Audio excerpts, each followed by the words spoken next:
And here we are. Welcome in, ladies and gentlemen, to the inaugural presentation of baseball on Next Level Broadcasting. As here's a lead-off first pitch single for the East Jordan Red Devils. Want to welcome in everybody here this afternoon. Charles Strail along with Evan Fermo, Nick Bennett, Jared Stamen, and the rest of our Next Level Broadcasting production crew here from Gaylord St. Mary High School. The Red Devils and the Snowbirds, two of the favorites in the Ski Valley Conference here, squaring off in a pivotal doubleheader as we get ready for Ski Valley Conference baseball, as the Red Devils already have their leadoff hitter on. That's William Webb standing on first base after that first pitch single. Once again, Charles Strail, and we're going to be passing this along to Evan Vermo and Nick Bennett, as they are the voices of the Central Michigan baseball Chippewas, so they're going to be taking over for the foreseeable future, handing over duties to them as the Red Devils have a leadoff hitter on the top of the first between the Snowbirds and the Red Devils. Gentlemen, take it away. Yeah, perfect day for baseball. Counts early and often 0-2 as we actually now just got our first out of the afternoon. So there's one away, there's one on. Nick, how are we feeling? A perfect day for baseball. A little windy, but it seems to be okay. A little windy, but yeah, that can get the ball out of here. But this one, as we've heard, is a pitcher's duel possibly, so maybe low scoring opportunities here. Yes, two very good pitchers on the mound. So we got a man on a first and an out on the board. First pitch misses outside, and the count goes 1-0. These are two of the top teams up here in northern Michigan. It should be interesting to see on a windy day if this ball is going to fly. Wind blowing out, something to keep an eye on. Yeah, we can possibly maybe see a ball, hopefully get near us, but not hit us, hopefully. That one is in there to even up the count, and a ball and a strike. One out, top of the first, no score, just on our way. Thing to keep an eye on here, gentlemen. Cal Royce on the mound for the Gaylord St. Mary Snowbirds, just a sophomore, brings a lot of composure, but as you can tell so far in the first inning, throwing some smoke right away. I mean, it's impressive to see the composure on the mound early from a sophomore. There's a swing and a fly ball left field, hooking and going foul, make that right field from our inverted eyes, and it's going to make the count 1 ball and 2 strikes. So these two teams met in a regional semifinal last year in the Division IV baseball playoffs. We broadcasted that game. It was a very close game, and the Snowbirds actually came out on top of that one as that one gets away and the runner will advance. Yeah, I think I saw the score earlier today. I looked at it, and it was like, what, 72, I believe? Yeah. It was a close game until, I believe, the third inning when the Snowbirds really broke it open. They had a home run in that game by Logan Grenier. And there was also a home run in that game by now collegiate baseball player for the former the Red Devils. That was hit by, we'll get to that after this pitch. Waiting here on the first pitch of the at-bat with 2 outs. That one down and away, and it gets away from the catcher, advancing the runner to third. So now an opportunity for the Red Devils, sitting with 2 outs, a 1-0 count, hitter's count, and a man on third base. Chance to take the early lead in this one, Nick. Yeah, definitely, Evan, because, I mean, it's high school baseball. You'll see a pitch pass and possibly a steal of home. So 1 ball, no strikes, 2 outs, top of the first inning, as there's a swing and a miss. Foul tipped even, and the count's even now 1-1. What's the situation, hitting stance here to try to get that runner home from third with 2 outs? I mean, if you got speed at the plate, maybe try not a sacrifice bunt, but try and get it down the third base line. And if you can get 2 first, especially with the grass infield. The 1-1 does catch the inside corner. 1 ball, 2 strikes now. Snowbirds have a chance to get out of the inning. Long pause. The 1-2. Swing and a ground ball right back to the mound. Great glove work and a flip to first ends the top of the first. Here, no score between the Snowbirds and the Red Devils as we go bottom 1. Next. When it comes to designing your perfect home, everyone deserves a safe, functional, and beautiful home, and the inner structure is your source for residential interior design. You can see for yourself at their 319 South Lake Street location here in East Jordan to see why their space planning, kitchen, bath, furnishings, and floor coverings need to go in your next home renovation.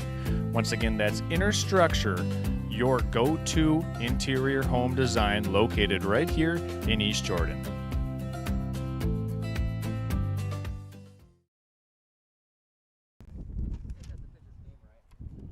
We go to the bottom of the first inning. No score on a little bit dramatic top of the first as the Snowbirds get ready to bat for the first time today. Again, that wind could be big and helpful today to get some runs early for these two teams, Nick. Yeah, definitely, Evan, because like anything, it's coming a little right to left. We're a little inverted in the outfield, as Evan said, in the top of the frame. But yeah, definitely looking to try and get something out here. It's definitely possible that we could even see a technical ground rule double that you don't really see in collegiate or MLB stadiums, as to our right in left field, there's an opening in center in left field that it's in foul territory, but if a ball can travel and bounce in and go out of play, that is going to be a ground rule double. Yeah, we don't exactly know the rules behind that. I'm guessing it would just be a foul ball because you're running out of the field. Well, I'm saying if it goes in play and then goes out. That would be considered a ground rule double. As we get ready to go here in the bottom of the first inning, two dominant pitchers today. What do we know about the righty for East Jordan? Yeah, both of these guys are very good, and definitely we heard this will be a pitcher's duel, and yeah, just looking for maybe some hits, but you love a good classic pitcher's duel. We are ready to go now here in the bottom of the first. Swedowski is the one into the batter's box, and we are ready to go with the first pitch at the bottom of the first being a ball low, and the count goes 1-0, Nick. Yeah, and that's a nice thing about like being a catcher, and if the ball gets behind you, normally your teammates can get it with you, but you want to be prepared if there's a runner on and you have to get the ball before. 1-0, swinging a grounder foul back behind home plate. 1 ball, 1 strike. Dominant pitching here today is something to keep an eye on. We've emphasized it because it's such a big part of high school baseball. If you have a really good pitcher, you can go a long way. The 1-1 is down in the dirt, and the count is now 2 balls and a strike. Little dirt kick up. You never really see this kind of action, Evan. Not action, but these fields now with college and pro, they're turning towards the ball as that one's hit foul.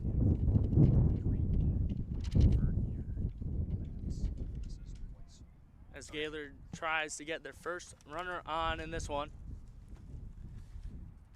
So it's 2 balls, 2 strikes to the leadoff man. And that 2-2 is at the top of the zone, taken for strike 3, high fastball. And he's down looking for the first out. That's something that you see in every level, Evan. The high fastball, some players look for it to try and drive it out, but that's a key pitch to order to get back. So that brings Jacobson to the plate. Bases empty, and there is 1 away. The lefty swings and misses at the first pitch he sees, and the count goes 0-1. And you want to take advantage of these righty-lefty matchups, having a lefty in the box. You can drive the ball different places that the players may not be expecting. Ball low on the next pitch as that one flies under the catcher's glove, evening things up. 1 ball, 1 strike, 1 out, bases empty, bottom of the first inning. In a no-score game, game 1 of a double dip here today in Gaylord. Yeah, nice jerseys that both of these teams have. White and blue for the Snowbirds. Swing and a ground ball to third. Easy play across the diamond, and that is the first out. Good play at third base by William Webb, bringing us to our second out. Yeah, great stretch there from the first baseman, being able to stretch and keep it from going past him. That's what you look for in a good first baseman, though, them being able to stretch out in case there's a play in the dirt. So Brady Wilson, the pitcher, ready to go. First pitch is down and low to the number 3 man in the lineup in Royce, as they've got nobody on and 2 outs in the bottom of the first. And you see it in high school, sometimes in college, and not much in the pros. That one does catch the inside corner. And the pitchers are hitters. And it's interesting to see a pitcher in the 3-hole of anything. Yeah, Royce dominant with the arm. The bat probably not too bad either. 1 ball, 1 strike, 2 outs. And that one misses low. 2 balls and a strike. Situational hitting. What does the pitcher want to do when he has a bat today, Nick? Give him some self-insured runs. Yeah, definitely. You want to get runs up so you don't want to, as he pitches one into the dirt. Ball 3 makes it 3 balls and a strike. Hitters count now for the pitcher. But yeah, you want insured runs so you don't have to be too safe, but you also want to be aggressive at times. As paperweights are key.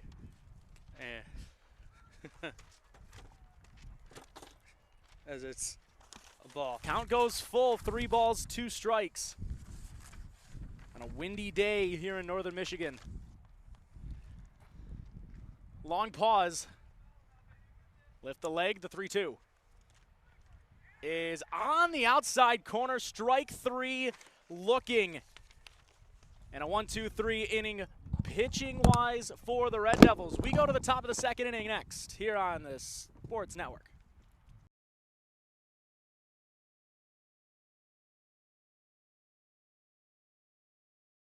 Hi, I'm Orion, but you might know me for my business, Professional Seamless Gutters, where we specialize in, you guessed it, everything gutters. New installations, replacements, cleaning, leaf guards, rain chains, and much more. But unlike other service providers, when you call Professional Seamless Gutters, you get me, Orion, not some bum intern or call center recording. So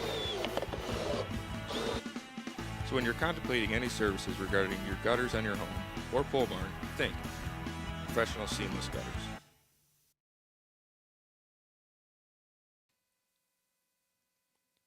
EJ is proud to support East Jordan Athletics here on Next Level Broadcasting, making it easy to stay in touch with your hometown team wherever you are. Compete with heart and play with integrity. EJ is the leader in the design, manufacture, and distribution of access solutions for water, sewer, drainage, telecommunication, and utility networks worldwide. Driven by unparalleled customer service, exceptional solutions, global expertise, and local understanding. That's EJ, a proud sponsor of tonight's game.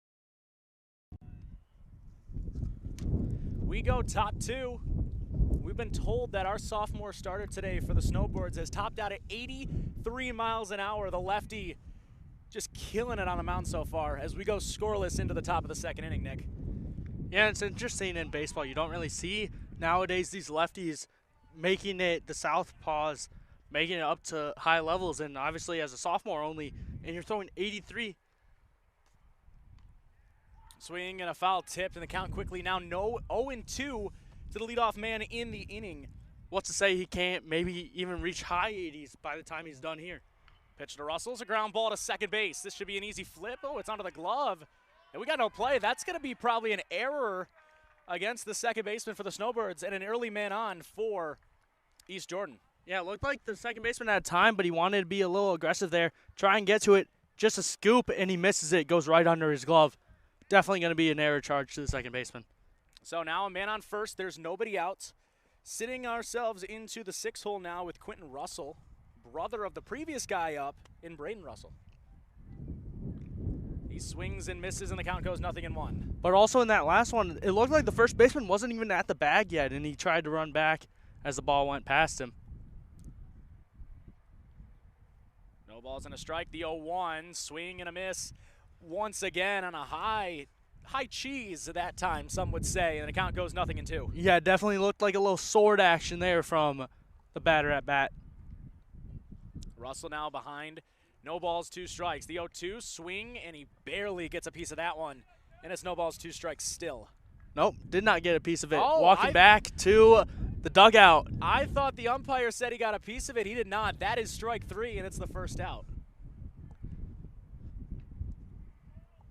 So that brings Griffin Boyer to the plate for the Red Devils as they look to get something going with their man advantage on first. Throw to first. Back in there safely on the first disengagement, even though there's not really disengagements in high school, but it's the first throw over.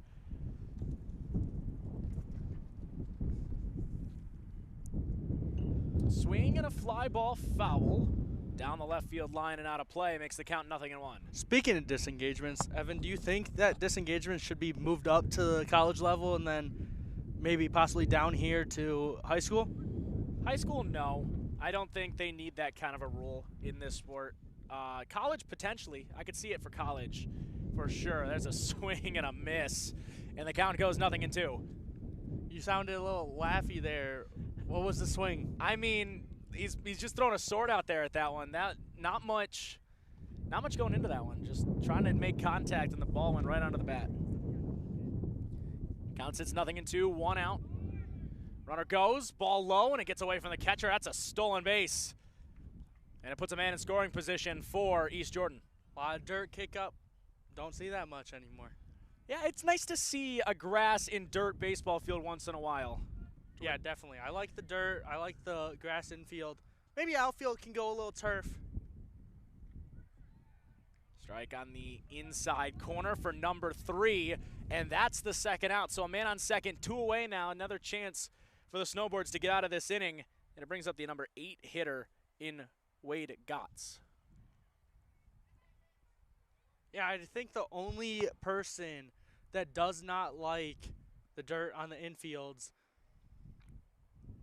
are the baseball moms, having to wash their sons' baseball uniforms after, especially if they slide down into any base, especially if they're wearing white pants. First pitch was outside. The next one is swung on and roped foul.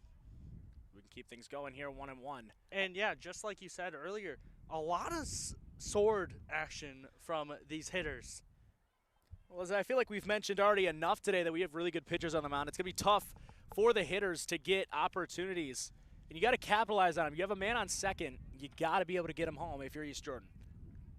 Now, obviously at second, it's different going from first to second, but if there's a pass ball, are you running to third?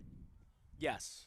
1 ball, 2 strikes on that last pitch being in the dirt. The 1-2 swung on and fouled back over the stands. Hopefully it doesn't go off a car back there, and the count remains 1-2. You were a little nervous about a couple fly balls possibly hitting your car in the parking lot a little earlier before getting to the stadium. I think we'll be okay unless the wind does crazy things today. 1-2 is in the dirt. Ball gets away from the catcher, and just like you said, do you move up to third? Yes, you do, and now a man 90 feet away for East Jordan. Now another, we'll go with it again, maybe see it. Pass ball, are you running home? Or if you're only halfway, are you running home? I mean, it all depends on how far the ball will get away. That's true. If it's a one like that last pitch, yes, you go. Fouled back. And we keep it. 2 balls, 2 strikes, 2 outs, top 2, no score. Yeah, it's an interesting setup as like that we saw in the top of the first. Runners being on the third base line. The last one, they were out. 2-2. Got him looking. Fastball right down the middle for strike 3. We go to the bottom of the second inning. Next here in Gaylord. When it comes to designing your perfect home, everyone deserves a safe, functional, and beautiful home, and the Inner Structure is your source for residential interior design. You can see for yourself at their 319 South Lake Street location here in East Jordan to see why their space planning, kitchen, bath, furnishings, and floor coverings need to go in your next home renovation. Once again, that's Inner Structure, your go-to interior home design located right here in East Jordan.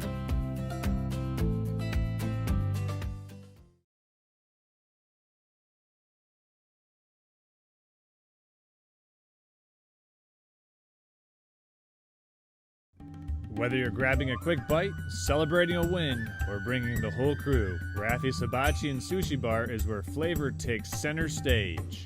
With menu items like the Sushi Boat. Why order a roll when you can order the whole fleet? Chicken teriyaki skillet, sizzling, savory, and straight fire. If that can't do it, try the King Crab Sushi Roll, or maybe even the Rafi's Pete's Burrito Sushi Roll Wrap. Only at Rafi's Hibachi and Sushi Bar in Gaylord.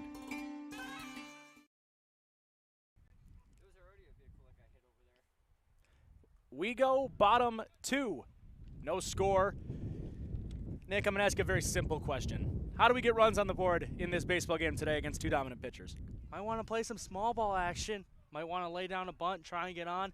Maybe just bunt it around. Obviously, you don't want to see that because with a windy day, you want to see some big action. But with the two great pitchers on the mound, might not see it. Well, first pitch is a ball outside, and the count goes 1-0 as we go bottom two. Working our way through a doubleheader here in Gaylord, Michigan. There's a swing and a fly ball. More of a pop-up. Head towards that dugout, and the first baseman there to make the catch. That's a great play, battling the wind for out number one. Yeah, especially for the infielders, the wind, it can just shoot it around. And it's a little difficult, even at the college level and pro level. They may not get it if it's a windy day. Now, what if, in your opinion, Evan, like you asked me, how would you play to score? It just depends on what kind of – I agree with the bunting situation. As Cameron steps in, the first pitch he sees the ball low, and the count's 1-0. I feel like there's a real opportunity if you can get a couple of guys on just some small ball, especially if there's no outs now. Not in this situation because there is one out, but still, small ball could work here. Really works all the time with less than two outs. There's a swing. Ground ball to first. Good pick. Hit over the first base bag for out number two. A lot of just hacks up top, and they're getting good contact, which is interesting. I do agree with that. It's going to be a tough day for these batters, but all it takes is one swing, especially with the wind flying out today. Don't want to hit our producer as he's taking cover. Ball in the dirt to start the at-bat. To the number 6 man in Lucas Grenier. Yep. As a coach, running around getting... Swinging a ground ball, this is the third. Easy play, cross the diamond, and touching the bag in time for the third out. We go to the top of the third as we're flying through this baseball game next on Next Level Broadcasting.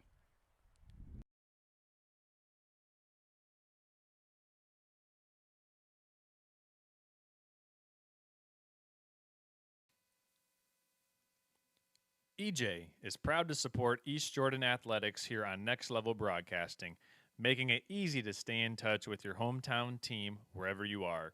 Compete with heart and play with integrity. EJ is the leader in the design, manufacture, and distribution of access solutions for water, sewer, drainage, telecommunication, and utility networks worldwide. Driven by unparalleled customer service, exceptional solutions, global expertise, and local understanding. That's EJ, a proud sponsor of tonight's game.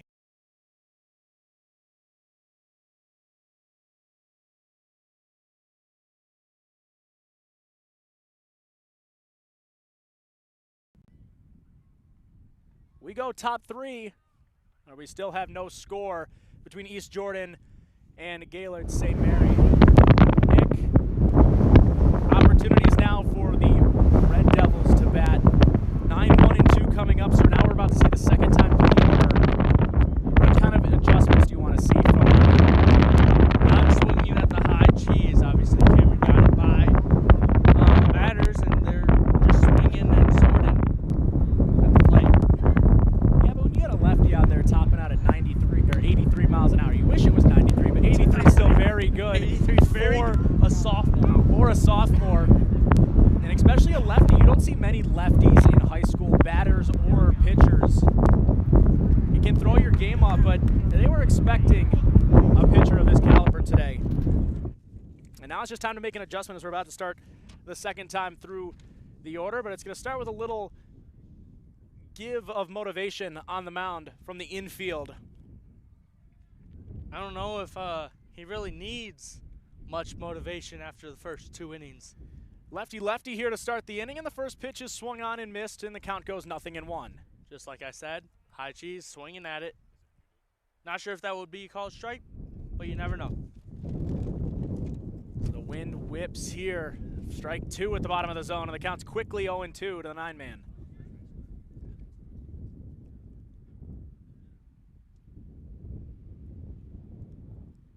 Swing and a slow tapper, foul down the first base line. And just, again, Nick, not a lot of hard contact that we've seen Nope, not a lot of hard contact at all. He's using the off-speed well, and he's using the fastball as well to get it by these hitters. Ball outside, and the count goes 1-2. And you also want to be patient, just like the batter was right there, watching the ball go right by. Not a lot of time in between pitches. The 1-2 swung on and tapped down the third base line and goes foul. And we keep it going, a ball and 2 strikes. You got to be able to make sure that you're zone disciplined today, especially against a really good pitcher who throws at a high velocity. You got to keep it in the zone. Can't be chasing out of the zone because that's basically 3 outs. As there's a swing and another foul ball down the first base line. Going to see a lot of foul balls. I can definitely tell with these 2 pitchers, especially with the first 2 innings flying by like they did. 1-2. Swing and a ground ball to third. It hooks foul, and we keep it going. A ball and 2 strikes, and one of the best battles today by an East Jordan bat. Yeah, definitely. I mean, you don't even really see all this much not outfield, excuse me, but foul ball territory. And he takes strike 3 on the inner edge, or at least that's what I thought. It looked like he took strike 3, but it was into the dirt. So you can advance to first, and the catcher didn't realize that because the batter was trying to go, and then he saw the catcher throw down to third, and then he took off. But they were able to get the out. The third baseman threw a cannon over to first to get him out. That's why you love baseball. It's just unpredictable. That was a perfect explanation of the moment. Top of the order now, William Webb stepping into the batter's box. And he tries to chase one down and away, and he just tries to throw the bat at it to make contact. He couldn't do it. Maybe he went golfing the other day, because I know golfing can mess up a baseball swing, but you never know. Is that personal experience, Nick? Yes, that is definitely personal experience. The 0-1. Ball inside. The count's even. Are you much of a golfer, Evan? Fun fact, I have never swung a golf club in my life. And I think that's good because I would be hitting a lot of animals, a lot of trees, a lot of ponds. As that one is swung on and missed at a pitch in the dirt. And the count's 1-2. How far up did you play baseball, Evan? You know, as much as I love the sport of baseball, I only played baseball for 4th and 5th grade, and that's it. I played 2 years, realized I couldn't hit. There's a swing and a miss, strike 3, and there's 2 outs. But yeah, I couldn't hit. I realized that at an early age, and I'm like, if I call the games, it might go better for me. So, did you play any other sports growing up? I mean, I played basketball, varsity basketball, 4 years in college, not college. In college? In college, yes. No, in high school. As the first pitch is a ball outside, and the count is 1-0 to Brady Wilson, the 2-man in the order. I was going to say, I never saw you on the court for Central Michigan. I didn't realize you were a basketball player. Yeah, no, Andy Bronkema did not want me in the lineup for some reason. I didn't get any offers. Count's even now to ball and a strike with 2 outs, and the bases are empty. That one catches the inside corner. It's a ball and 2 strikes now. Just more fastballs off speed. It's just working right now. And the count goes 1-2, and now the 1-2 pitch is in the dirt. Now for 4th and 5th grade, are you manning one position, or are they just sending you out there, sending the little guys out there, just playing a certain position? I will say more after the pitch. The 1-2, swing and a miss, and we'll say more in the next inning. We go to the bottom half of the third, where it is 0-0 between East Jordan and Gaylord St. Mary's here on Next Level Broadcast.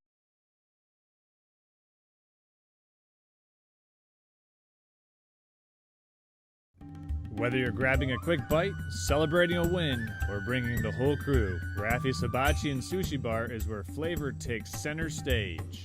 With menu items like the Sushi Boat. Why order a roll when you can order the whole fleet? Chicken teriyaki skillet, sizzling, savory, and straight fire. If that can't do it, try the King Crab Sushi Roll, or maybe even the Raffy's Pete's Burrito Sushi Roll Wrap. Only at Raffy's Hibachi and Sushi Bar in Gaylord. When it comes to designing your perfect home, everyone deserves a safe, functional, and beautiful home, and the inner structure is your source for residential interior design. You can see for yourself at their 319 South Lake Street location here in East Jordan to see why their space planning, kitchen, bath, furnishings, and floor coverings need to go in your next home renovation. Once again, that's Inner Structure, your go-to interior home design located right here in East Jordan.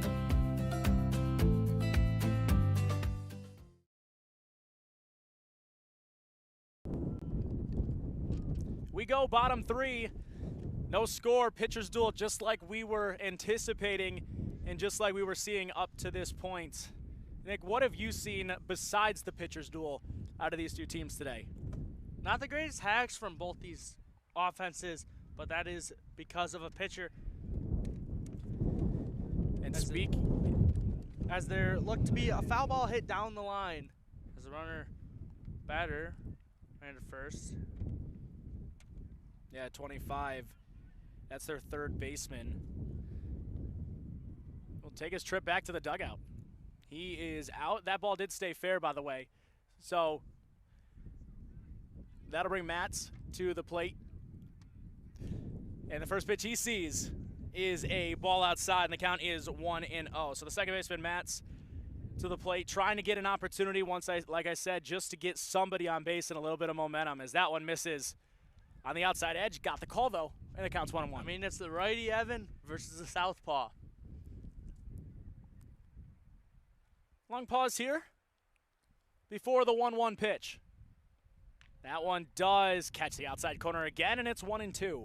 I mean, like you said, Evan, we're flying through this game, and it's not even like you need a pitch clock for high school with how fast this is going.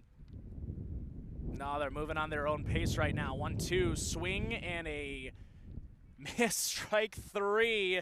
That's another strikeout for the pitchers today, and there is 2 down here in the bottom half of the third inning. And just like the pitcher's duel, the wind is still howling in our background. Brings up the number 9 man who takes strike one on the outer edge. We are just flying through this game so far. The dominant pitching helps move these games along when it's just 1, 2, 3 to each batter. Ground ball. And a foul ball. I mean, you love pitcher's duels because sometimes you want to maybe call a no-hitter or perfect game, but both teams have hits. We can't see that here in game one. We could see a shutout, though, by one of these teams today. No balls and a strike. The 0-1. Bounces in the dirt. It's another good take and cheers from the dugout, and the count goes even at a ball and a strike.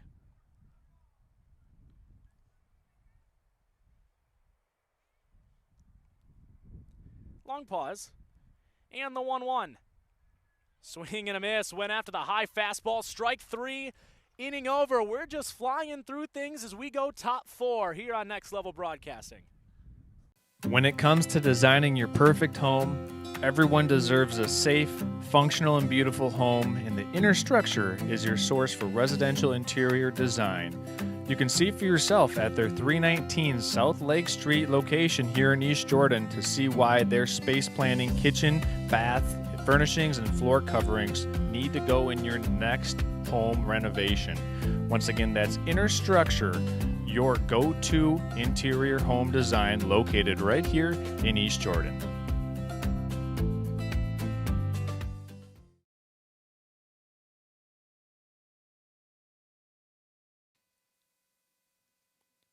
EJ is proud to support East Jordan Athletics here on Next Level Broadcasting, making it easy to stay in touch with your hometown team wherever you are. Compete with heart and play with integrity.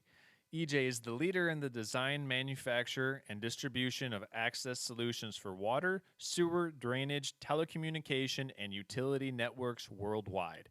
Driven by unparalleled customer service, exceptional solutions, global expertise, and local understanding.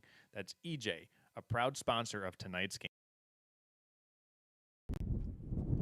Into the 4th inning. Nick Bennett to my left, Evan Fernal, the voice you're hearing. And the first pitch is at the bottom of the zone for ball 1. So leading things off, it's the 3, 4, and 5 hitters in the order. It's Max Beal. Looks to lay down a bunt, and he pulls it back. So, like we talked about, maybe bunting is the key, Nick. Yeah, but you want to have speedsters that are bunting. Obviously, you could sometimes have a slow guy, but you want a fast guy on the bases. That makes total sense. And the count sits 2-0. Another opportunity at it. Another miss. Tried to lay down a bunt, brought it back. Ball went into the dirt behind the catcher and batted. When you're a lefty in this situation against a lefty pitcher, what are you looking at? Looking for something inside. Looking for a fastball inside or a slider off speed outside. And I know we do have a righty at the plate, so probably not the best time for the question, but still. It's fine. Okay, okay, if you're a righty now, what are you looking for? Something down and in, something middle in? No. Oh, what are you looking for? I'm looking for something outside. Something high and something outside. I don't think a pitcher from a lefty is going to come in because you can see it better coming out of the lefty's hand. I could see that. Kind okay. of like how a lefty's going up against a righty, you don't want to go inside because a lefty high and in will send that to the moon. So the count is full. 3 balls, 2 strikes. There's nobody out. The bases are empty. East Jordan finds a way to get a walk here. Maybe they can get something going with no outs. 3-2, swing and a miss. Strike 3, high fastball. And there's one away. What position did you play in basketball, Evan? Well, I'm 6'4", Nick. What do you think? Hey, man, sometimes high schools can have tall guys, so. I mean, we had a 7-foot guy at center, so. And you may have been just a small forward.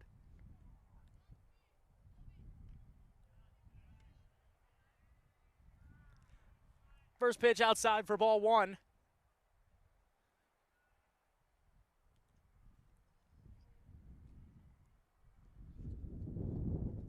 Clouds sometimes moving in our behind us, a little southwest of here. Yeah, northwest. The wind has just been whipping today. A ball and a strike now as that one catches the inside. Quick release again, the 1-1 up and away. 2 balls and a strike, you got a hitter's count, Nick. Now in our background, Evan, obviously we can see some clouds, but we're not gonna get any rain. That's what the forecast showed, at least.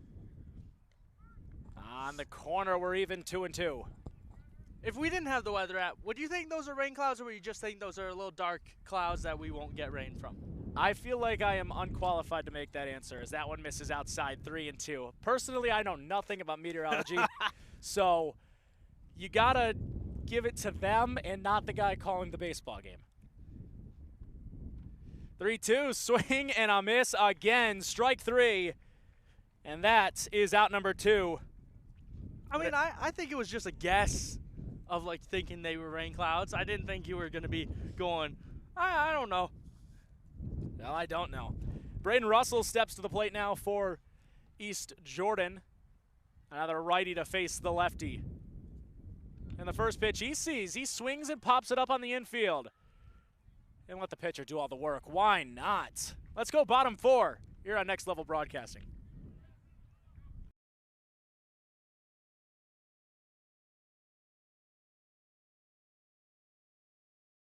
Charlevoix State Bank was founded in 1994 to provide exceptional local service to our northern Michigan community.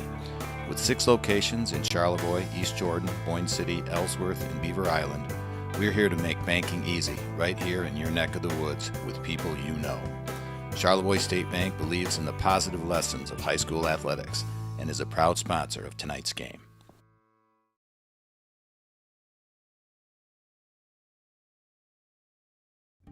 Whether you're grabbing a quick bite, celebrating a win, or bringing the whole crew, Raffi's Hibachi and Sushi Bar is where flavor takes center stage. With menu items like the Sushi Boat. Why order a roll when you can order the whole fleet? Chicken teriyaki skillet, sizzling, savory, and straight fire. If that can't do it, try the King Crab Sushi Roll, or maybe even the Raffi's Pete's Burrito Sushi Roll Wrap. Only at Raffi's Hibachi and Sushi Bar in Gaylord.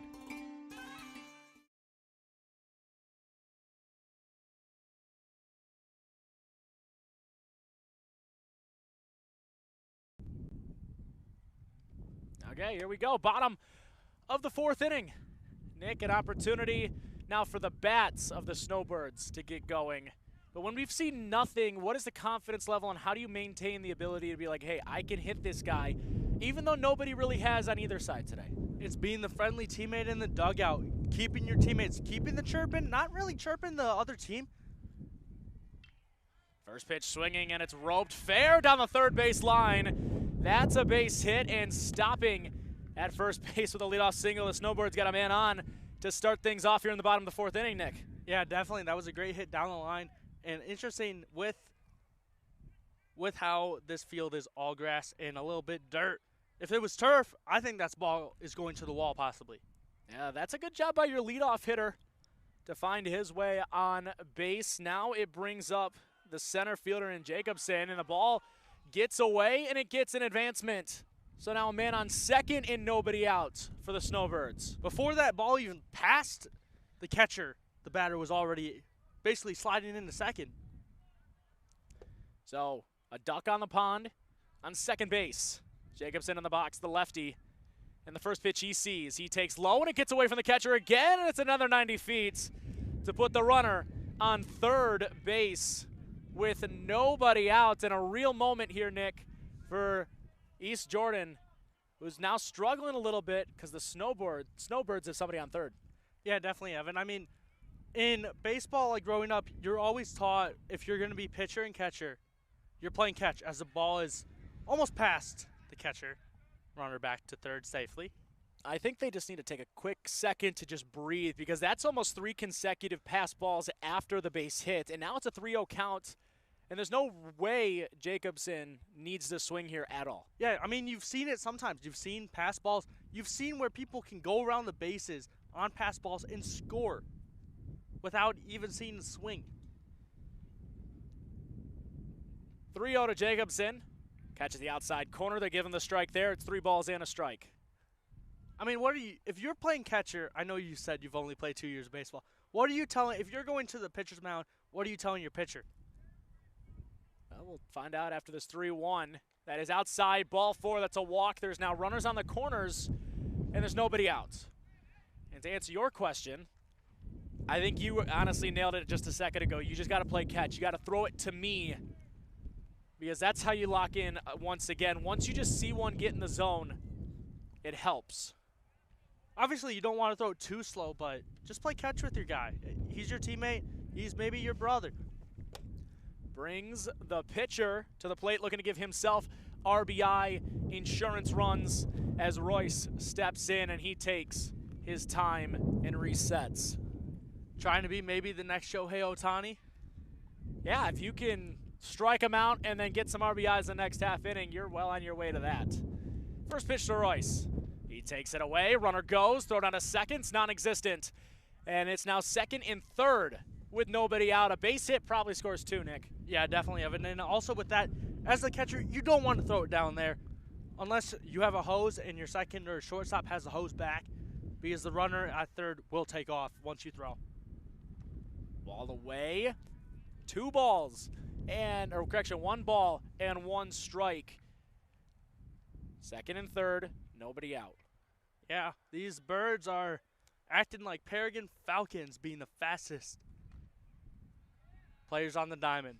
Outside again, it's 2-1. I'm not going to really ask you to explain that analogy because I don't really know birds, but I guess.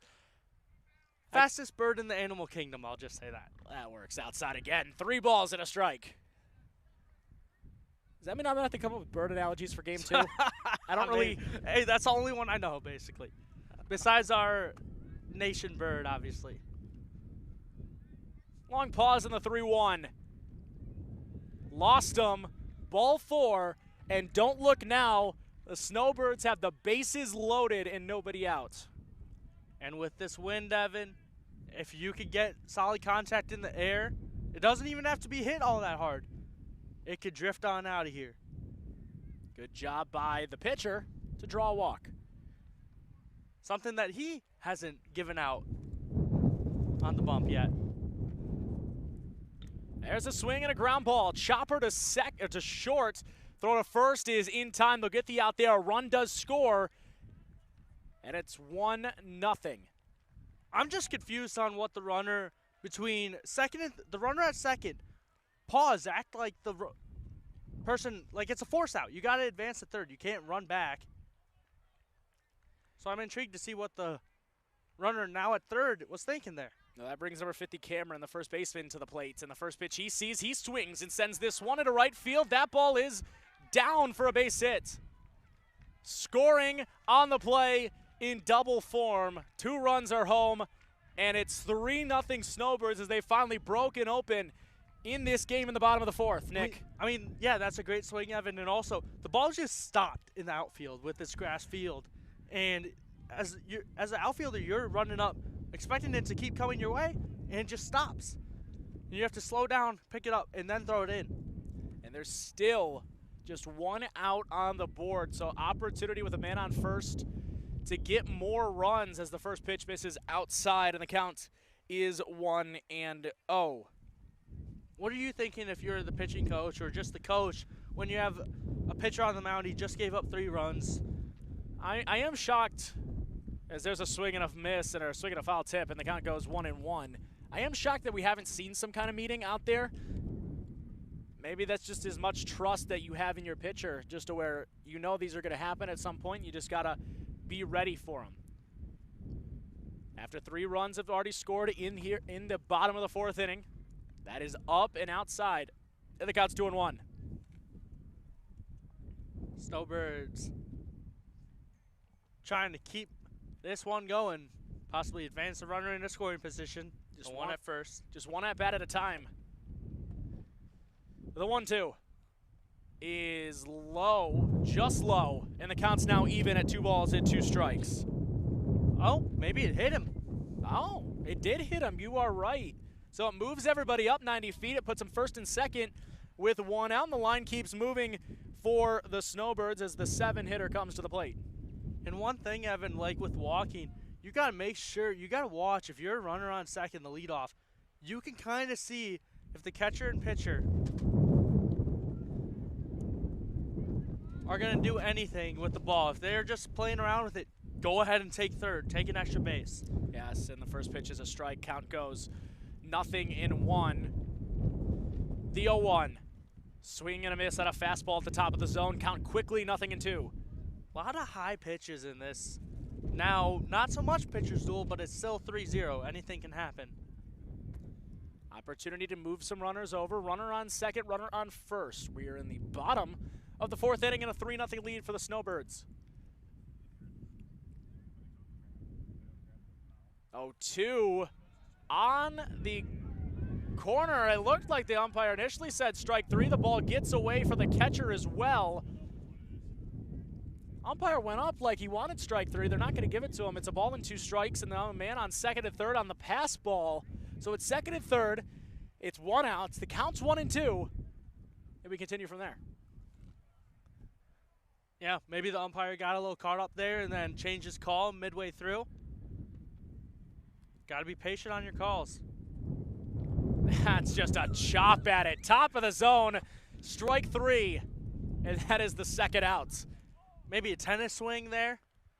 You've brought up golf. You've now brought up tennis, and that brings Mats to the plate. Trying to think of any other. Cricket? Yeah, but maybe, that was up, though. Yeah. I don't know. As looks like there's going to be a runner change. Oh, because it's high school. Yep. You're allowed to do the pinch runner and return the guy back onto the field. Well, also, unless he's coming up. Maybe. Yeah, it's Toma, number 9, taking over at second base. First pitch misses outside. Count is 1-0 to Mats, the man in the box. Still second and third, and there are now 2 outs. Third baseman in for the Red Devils as there's a swing. Fly ball left field, more foul territory, and this is going to get out of play. 1-1. And it's interesting, Evan, with these dugouts, there's no barriers. You can catch it and run into the dugout, and you still, that would be an out. To my knowledge, I think. We have seen some interesting things with the playing surface that we've been dealt today. And of course, with the softball game going on about 100 feet to our right. Just a great sports Monday here in Gaylord. Gotta love some midweek baseball or any sport action. Next pitch is swung on and lifted. A foul. And the count's 1-2. And with these high school fields, you gotta be aware if you're in the stands, a ball can go anywhere. There's not much netting. As he takes strike 3 on the inside edge. However, 3-run score for the Snowbirds, and we go to the 5th in a 3-0 baseball game in favor of Gaylord St. Mary's. And we'll continue action next here on the Next Level Broadcasting.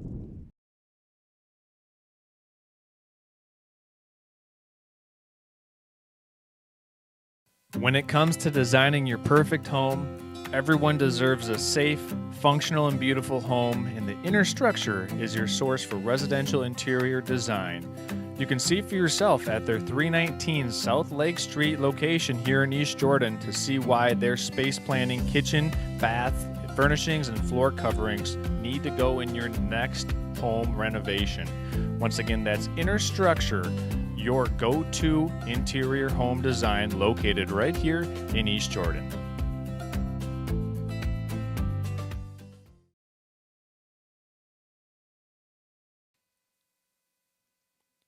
EJ is proud to support East Jordan Athletics here on Next Level Broadcasting, making it easy to stay in touch with your hometown team wherever you are. Compete with heart and play with integrity. EJ is the leader in the design, manufacture, and distribution of access solutions for water, sewer, drainage, telecommunication, and utility networks worldwide. Driven by unparalleled customer service, exceptional solutions, global expertise, and local understanding. That's EJ, a proud sponsor of tonight.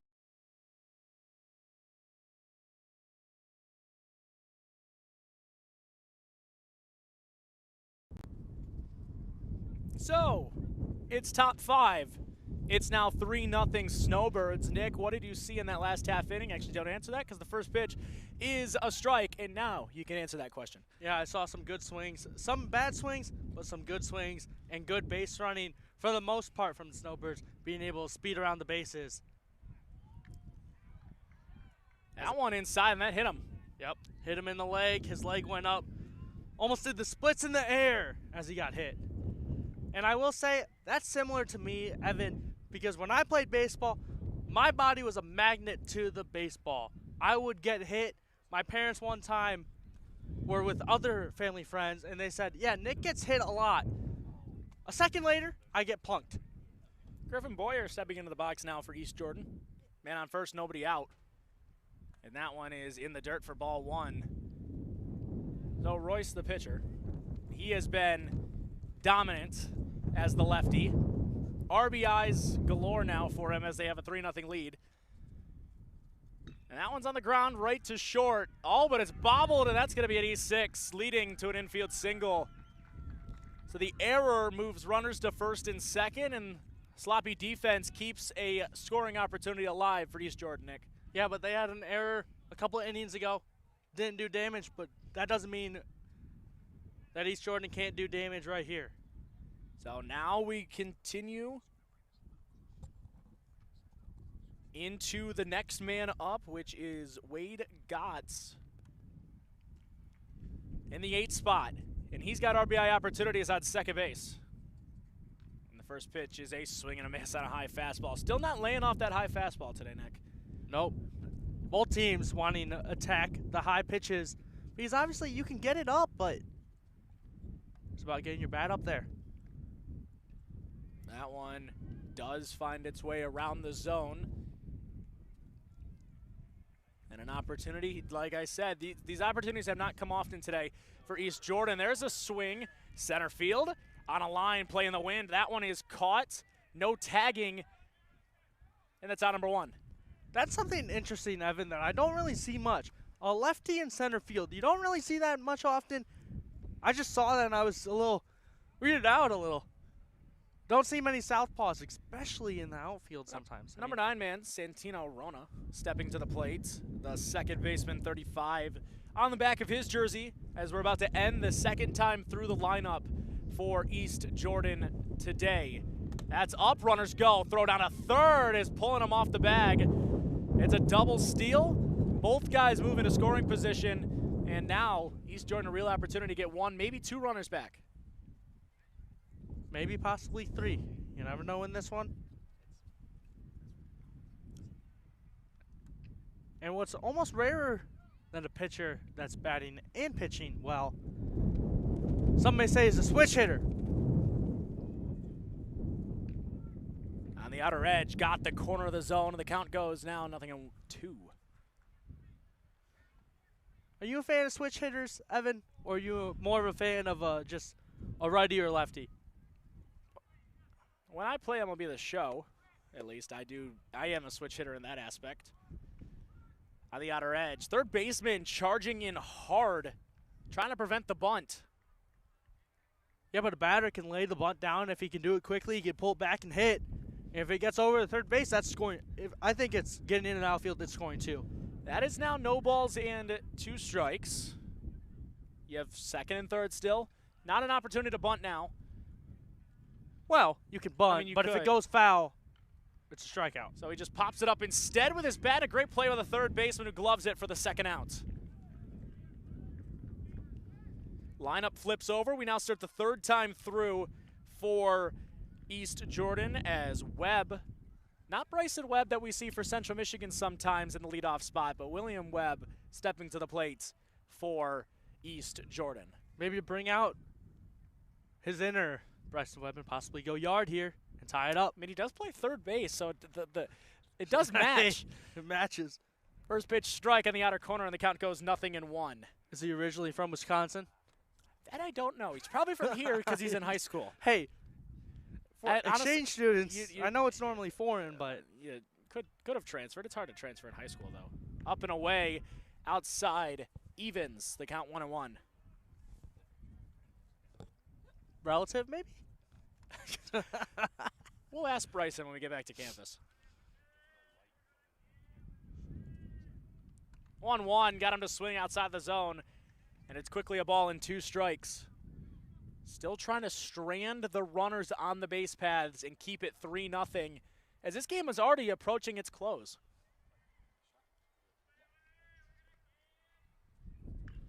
There's a swing and a line drive. That is down and into right field. 1 run scores, rounding third and scoring safely on the slide. Great slide, and it's 3-2 now on the 2-run single by Webb. That's just great ball there, being able to get in the outfield. I was originally thinking with the first baseman having his hands up, he wanted a cutoff possibly. Right fielder said, no, I'm going to sling it home, because honestly, I would be surprised if you do a cutoff in right field to shallow infield. Well, it was not hit very hard the opposite way, but it was hit hard enough to score 2 runs, and it's now a ball game again. 3-2 is our score. And the first pitch down and low to Brady Wilson, who steps into the box now. I mean, not many hard hit balls in this one. 1 to center field, 1 to left and right.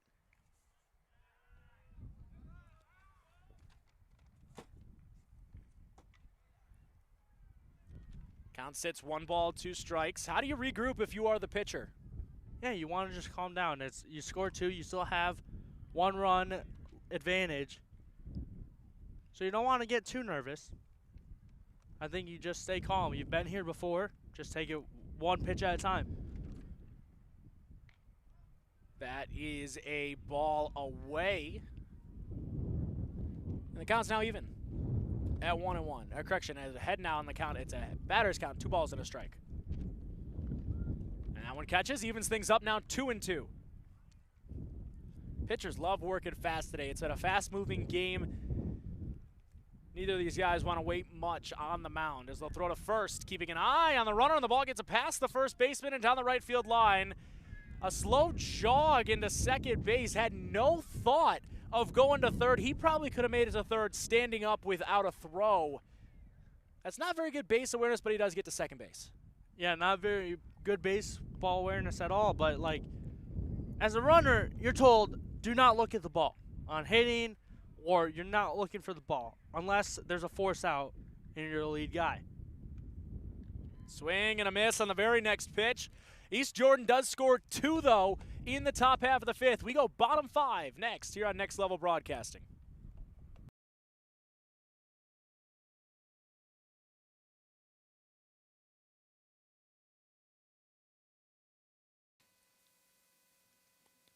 EJ is proud to support East Jordan Athletics here on Next Level Broadcasting, making it easy to stay in touch with your hometown team wherever you are. Compete with heart and play with integrity. EJ is the leader in the design, manufacture, and distribution of access solutions for water, sewer, drainage, telecommunication, and utility networks worldwide. Driven by unparalleled customer service, exceptional solutions, global expertise, and local understanding. That's EJ, a proud sponsor of tonight's game. Charlevoix State Bank was founded in 1994 to provide exceptional local service to our northern Michigan community.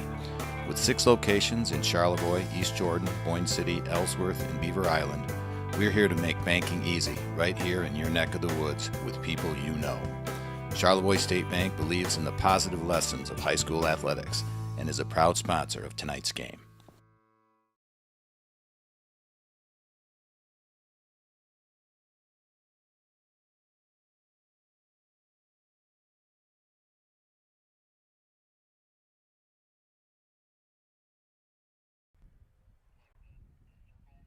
And all of a sudden, the runs just keep on coming here as we go to the bottom of the fifth inning. We go 1, 2, 3 up and down the lineups to the first 4, and once we finally hit the bottom of the fourth and the fifth, things change, Nick, and we now got a 3-2 ball game. Yeah, I mean, it's about the third time they've seen the pitchers. Sometimes the pitchers, they're just that dominant. But it was about time both of them got to. And now we have some runs on the board, like you said. First pitch strike on the inside half, and the count goes 0-1.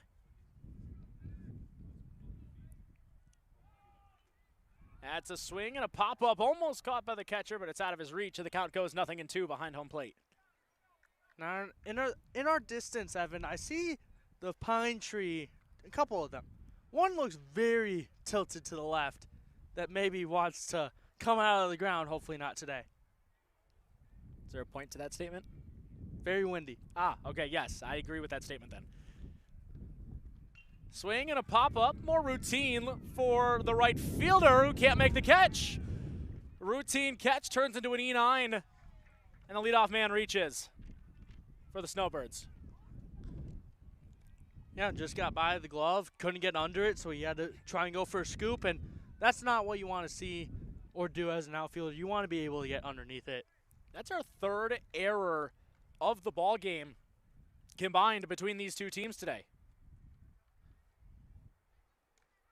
First pitch catches and the count goes 0-1. Believe it's the first one dished off to the Red Devils. Opportunity to move that runner over though now. Leadoff person on, that's always pretty good for your team. That's where both of these teams started by getting their runs. As there's a drop to the knee swing. They'll flip to second for one, and the throw goes into right field. Advancing is only one of the runners. They'll put them on the corners now. And with nobody out, the Snowbirds have a real opportunity to extend their lead. And now both teams have errors, like you said, multiple. Do we blame that one on you? Announcer's jinx is a real thing. Maybe, but it's a very real thing. My case is the second baseman or shortstop, they were taking their time getting to second. You want to run over there and give your third baseman a chance to throw to a normal-sized glove and not above your head. The lineup will flip over to the top. Third time through starts now for Gaylord St. Mary. Corner runners, nobody out. Stepping off is the pitcher. Situational hitting here, Nick. These are the important parts of these baseball games, especially when they're only 7 innings. Ball away, runner goes, throw down to second, not even going to happen. No reason to throw it down with that runner on third and less than 2 outs. No, you don't want to throw it, like we said earlier in this game, unless your catcher has a hose and your middle infielders have hoses back to the catcher. So the count sits 1 ball, no strikes. That one's in the dirt again. 2 balls and no strikes. Or I guess, even though it's only a certain amount of feet, unless the third base runner is slow. That could be another reason if you want to throw it down. But we've seen some speed on the base paths today. Second and third, nobody out. Fouled back behind home plate, and the count goes 2 balls, 2 strikes. 2 balls, 1 strike.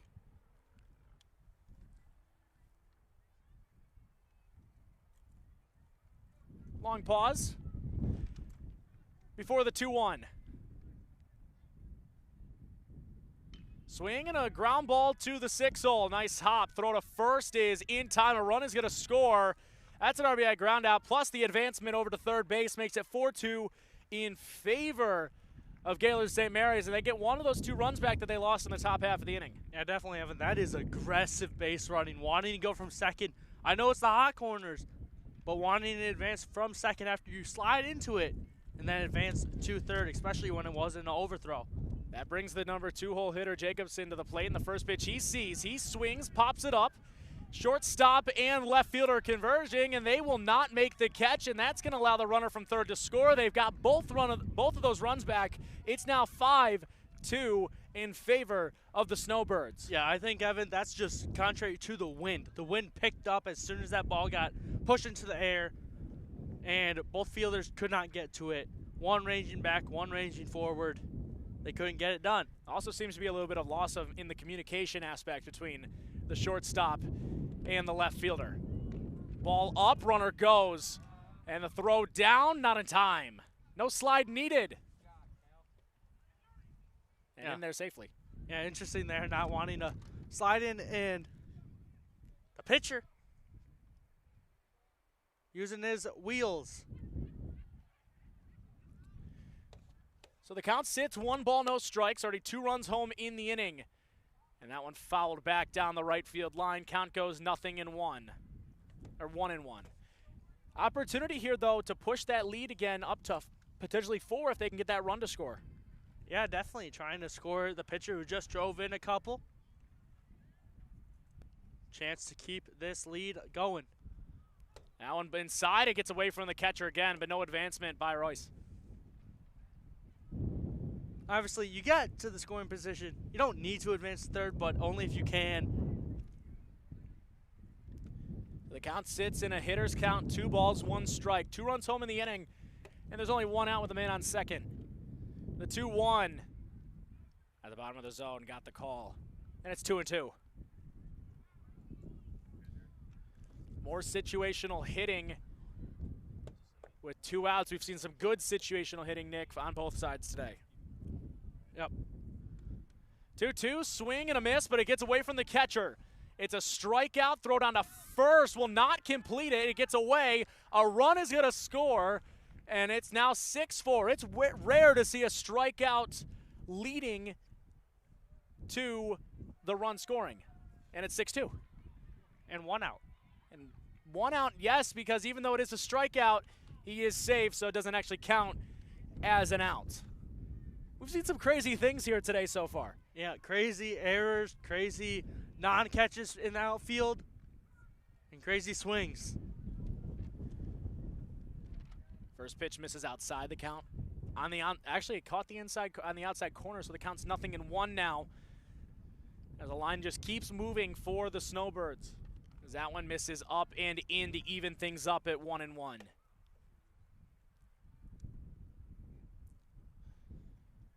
The wind is not liking the Red Devils. Inside again, 2 balls and a strike.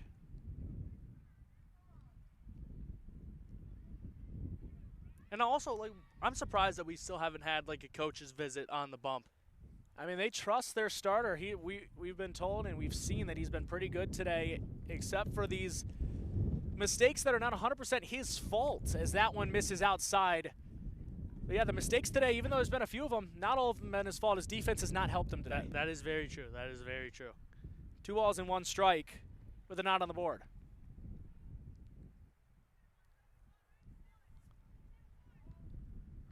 Dirt blowing around that infield, that wind whipping. You just want to see one of these guys to get it up in that jet stream and see how far that ball can go. That's inside again. It's ball 4. Line keeps moving. It's now 1st and 2nd. And it looks like we're going to have a Coach's visit on the bump. We just have not seen a lot of success in the last couple of innings, and it's led to now the visit here. In fact, it's not really with the pitcher though, as they just talk it over. They're just trying to discuss a game plan, because I doubt you want to take your pitcher out. I don't really know how these teams want to run a doubleheader. Every team runs things differently, but you don't want to maybe use too many pitchers depending on how next game is going to be played out for you. Exactly, and this day has turned from sunny, barely any clouds at the start, to clouds just rolling in. Clouds are fine, as long as there's no four-letter word that may be rain get to us. So we sit first and second. There's 2 more runs that have scored in the inning. There's only 1 out on the board. And East Jordan's got to find a way to stop the bleeding here, as the first pitch will help that a little bit, as it's strike 1 and the count's 0-1. And like you said, Evan, they've only scored 2, but nothing's stopping them from maybe putting 6 more up and finish this game here in the bottom of the 5th. There's a swing and a ground ball foul down the third base line, and the count goes 0. You're gonna let me finish touch second for 1, but there's no chance on the delayed throw to first. They'll get the force out at second. Corner runners now 2 away. And with how aggressive that the Snowbirds have been in this game with the base running, I'm surprised the runner didn't want to try and advance to home. And we're gonna get another pinch runner coming out here. Their producer gets a little cold with this wind blowing. Yeah, as we got 1 in shorts and short sleeves, 1 in pants and short sleeves, and then producer. Ground ball to shorts. Tough play on the backhand. Throw to first, though, is in time as he keeps the toe on the bag. 2 more runs score for the Snowbirds. It is 6-2 in favor of Gaylord St. Mary's as we go to the 6th inning next on Next Level Broadcasting.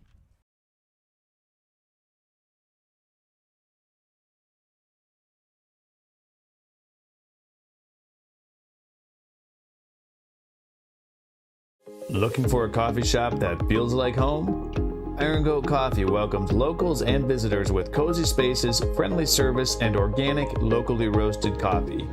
Find them in East Jordan and Walloon Lake.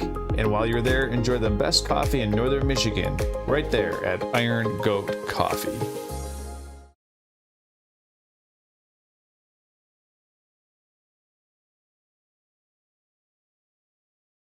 Charlevoix State Bank was founded in 1994 to provide exceptional local service to our Northern Michigan community. With 6 locations in Charlevoix, East Jordan, Boyne City, Ellsworth, and Beaver Island, we're here to make banking easy, right here in your neck of the woods with people you know. Charlevoix State Bank believes in the positive lessons of high school athletics and is a proud sponsor of tonight's game.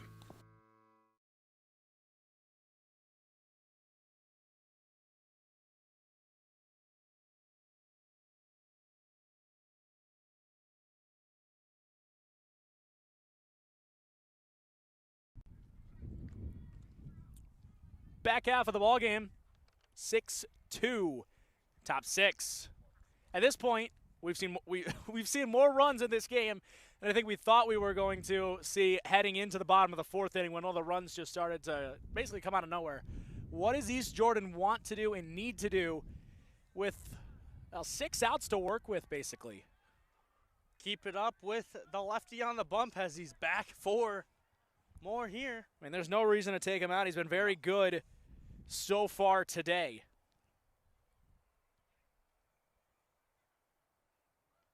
Bunt attempt, and it goes foul.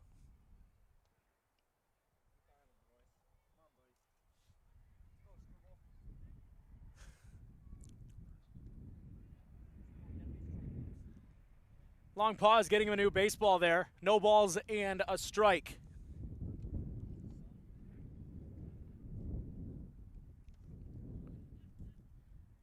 Long Red Devils. Yep, long pause, the 0-1.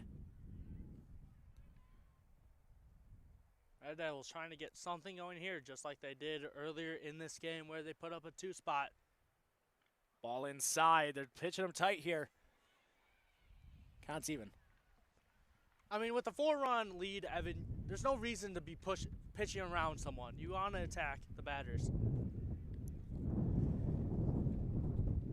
You can just hear through our... Would have to Pop up. Shortstop makes the catch. Battling the wind, and it's out number 1 as Max Beal's down. battling the wind, and you got 4 other guys around you all converging, and good comms because you don't want to see 5 players collided. I mean, at any level, you can see players collide in the outfield. We kind of almost saw that in the last half inning here between the short and the left fielder. The communication part of high school baseball, I think, is the most important. As the first pitch is in there, counts 0-1. Yeah, you don't want to see anyone get hit, but sometimes it could be seen as, like, comical, I guess, between when you just got to say, I got it. That one catches on another bunt attempt maybe that we might see. That third baseman running in hard again. No balls, 2 strikes, 1 out. I mean, if you're good stopping the ball, there's no reason you can't run in a little hard there. The 0-2 from Royce. Swing and a miss. That is 3 pitches. Good morning, good evening, and good night for the second out. And it brings Braden Russell to the plate, the shortstop.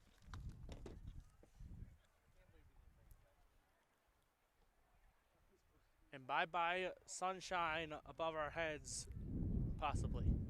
Game 2 of the doubleheader will start probably closely about 30 minutes after the end of game 1, and we will probably move as fast as we did to this one because the pitchers have been dominating so far as the dust rolls off the infield and the ball is fouled back and it counts 1-1. Maybe get a little dust twister happening here. Swing and a fly ball. This is headed our way. Left fielder gliding over and he tries to dive and can't make the catch. Into a double, stopping after a go around.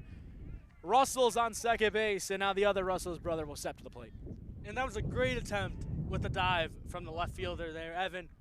Thankfully, it did not get very past him and just stopped after the first bounce. I think we had the best view of that out of anybody here, of that dive attempt. Great job. And now, with still 2 outs on the board, there's a man on second, and Russell steps to the plate. Well, Russell's on second base, 2 Russells. First pitch is on the inside corner for a strike, and the count's 0-1.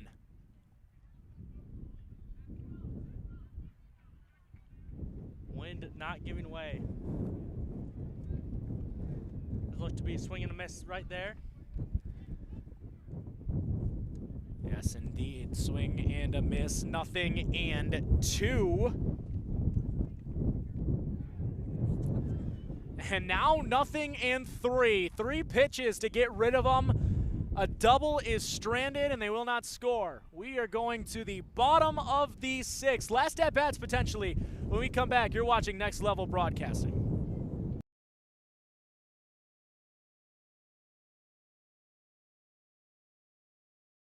When it comes to designing your perfect home, everyone deserves a safe, functional, and beautiful home, and the Inner Structure is your source for residential interior design. You can see for yourself at their 319 South Lake Street location here in East Jordan to see why their space planning, kitchen, bath, furnishings, and floor coverings need to go in your next home renovation. Once again, that's Inner Structure, your go-to interior home design located right here in East Jordan.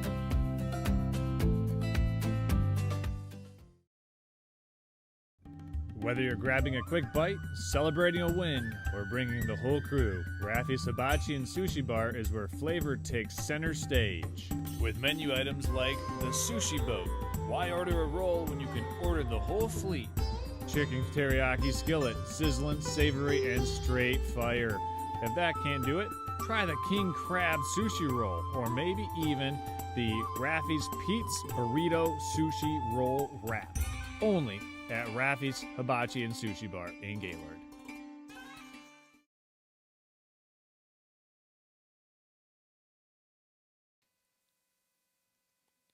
EJ is proud to support East Jordan Athletics here on Next Level Broadcasting, making it easy to stay in touch with your hometown team wherever you are. Compete with heart and play with integrity. EJ is the leader in the design, manufacture, and distribution of access solutions for water, sewer, drainage, telecommunication, and utility networks worldwide. Driven by unparalleled customer service, exceptional solutions, global expertise, and local understanding. That's EJ, a proud sponsor of tonight's game. Hi, I'm Orion, but you might know me for my business, Professional Seamless Gutters, where we specialize in, you guessed it, everything gutters. New installations, replacements, cleaning, leaf guards, rain chains, and much more. But unlike other service providers, when you call Professional Seamless Gutters, you get me, Orion, not some bum intern or call center recording. So when you're contemplating any services regarding your gutters on your home or pole barn, think Professional Seamless Gutters. When it comes to designing your perfect home, everyone deserves a safe, functional, and beautiful home, and the inner structure is your source for residential interior design. You can see for yourself at their 319 South Lake Street location here in East Jordan to see why their space planning, kitchen, bath, furnishings, and floor coverings need to go in your next home renovation. Once again, that's Inner Structure, your go-to interior home design located right here in East Jordan.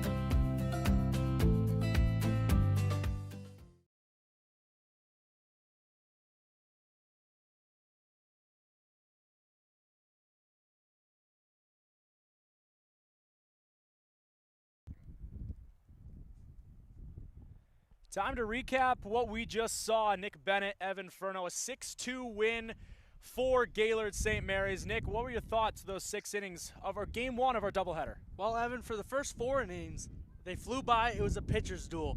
And then runs got put on the board, and they kept on coming. And honestly, I like the aggressiveness from St. Mary's and East Jordan. Both aggressive on the base pass. What are your thoughts? I think the errors. We saw a lot of errors today that were costly. The play at short, the play in right field, those were big in getting Gaylord St. Mary's runs and eventually getting them to a 6-2 victory. The pitchers today, Royce was really good. Wilson, not so much. It was, I think, still a pretty good outing for both. Of course, the defense didn't really help for East Jordan today, but the pitchers have something to work towards for their next starts. Yeah, definitely. I mean, both pitchers did well, like you said, and also just the fielding for it needs work, but also with the bad swings that we saw from both sides, chasing the high pitches, a lot of sword action. What do you want batters to do in the next 4 game 2? I feel like you got to play the weather, because now that the sun's down, it's gotten colder, and the wind is still continuing to pick up. You just got to find a way to get guys on base and then play some small ball. Find a way to bunt guys over, move guys around. The defense has not been good today. We're going to hope both teams clean that up in game 2. And maybe some more runs will be scored. We could have a high-scoring baseball game. Hoping for it. That'll do it for the recap. We'll get you guys ready for game 2 in about 30 minutes. You are watching Next Level Broadcasting here from Gaylord St. Mary's.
Okay, game 2 just about ready to get on its way.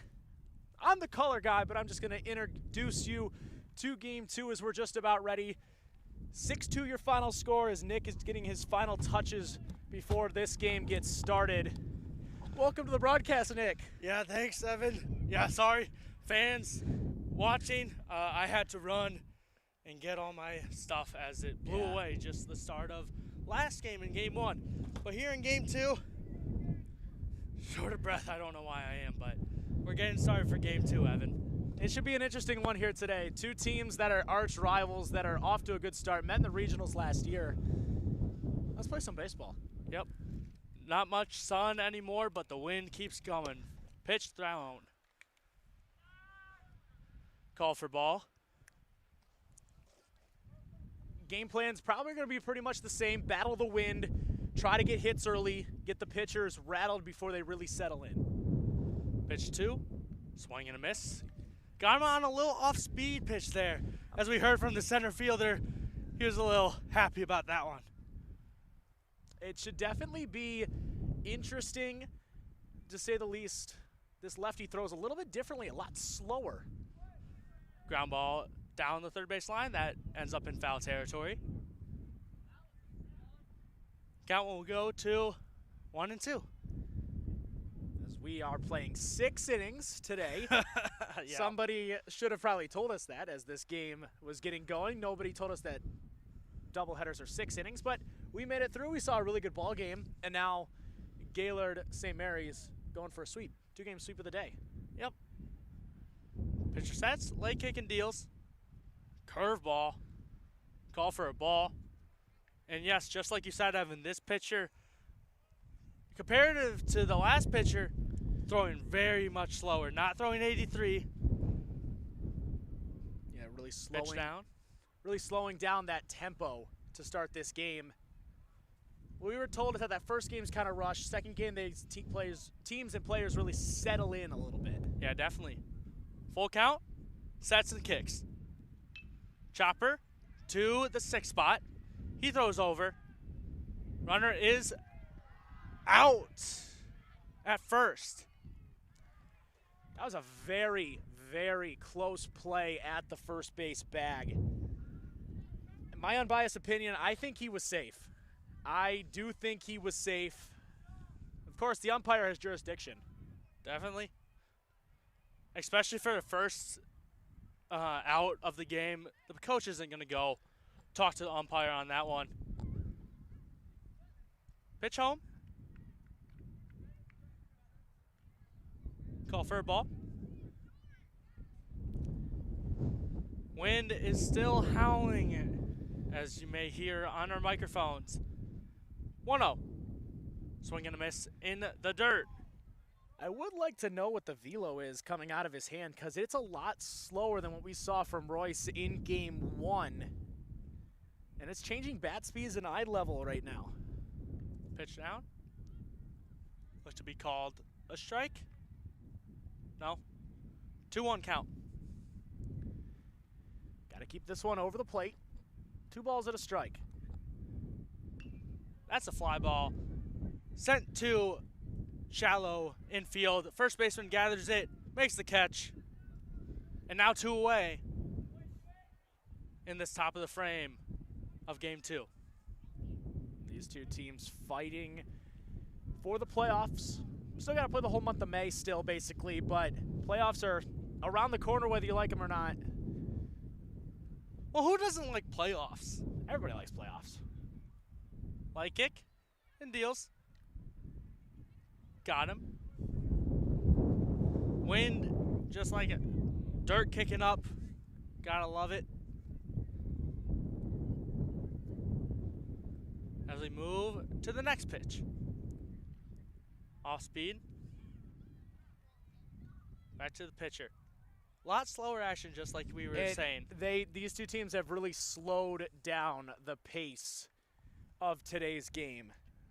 Down home. That's high.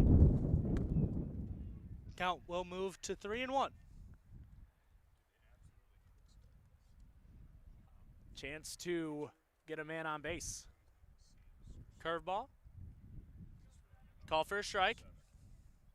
Umpire doesn't really give that emphatic strike call Nope. there, but gets the strike call nonetheless. Yep, not going to be too verbal. But as an umpire, you kind of want that. Chopper throws back to first, retires the side, and you're listening to you're watching Next Level Broadcasting.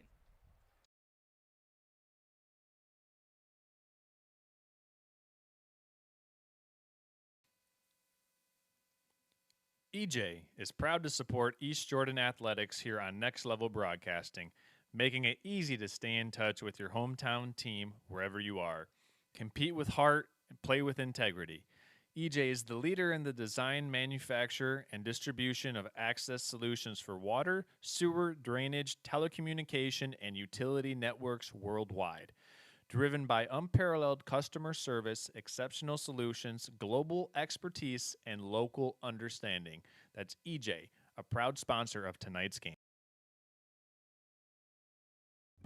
Whether you're grabbing a quick bite, celebrating a win, or bringing the whole crew, Raffy's Hibachi and Sushi Bar is where flavor takes center stage. With menu items like the Sushi Boat. Why order a roll when you can order the whole fleet? Chicken teriyaki skillet, sizzling, savory, and straight fire. If that can't do it, try the King Crab Sushi Roll, or maybe even the Raffy's Pete's Burrito Sushi Roll Wrap. Only at Raffy's Hibachi and Sushi Bar in Gaylord.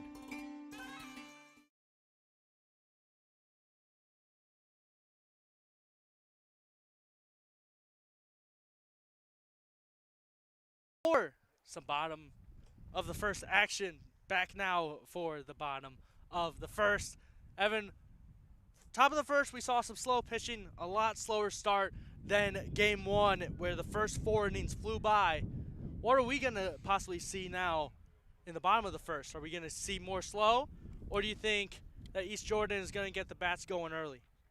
Wade Gotts, the name of the man on the mound for East Jordan today. The righty looking to try to even up this doubleheader and get the boys of the Red Devils rolling out here today. And he's going to get himself an opportunity to get this bottom of the first started. First pitch, head level, called for a ball.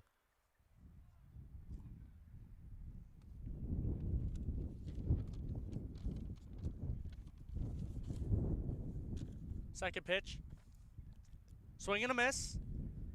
Chasing one into the dirt. As East Jordan trying to answer. Pitch down. Swing and a miss. Yeah, nice pitch right in the heart of the zone, basically. Just couldn't catch up to it. Definitely trying to put another 0, just like Gaylord did to them in the top of the frame. Pitch down. That is a fly ball in shallow infield. Shortstop under it. Makes the catch. Gets the first out. There's a couple pitches. He gets the first out. As Gotts is going to try and do it once again to the next batter. Yeah, good job getting that first out of the inning as we find ourselves. Pitch down. These two teams, like we talked about in game one, met in the regionals of last year. Two very good clubs from a year ago. Pitch home to the lefty. Call for a ball. Righty-lefty matchup. Got to be careful. Don't want to put anything in the wheelhouse of lefties. Or any batter, I guess, and they will crank it to the outfield as the wind is now picking up once again. Pitch home. Count moves to 2-1. Gotts sets. Leg kick and deals. Called strike. Got it up in the zone.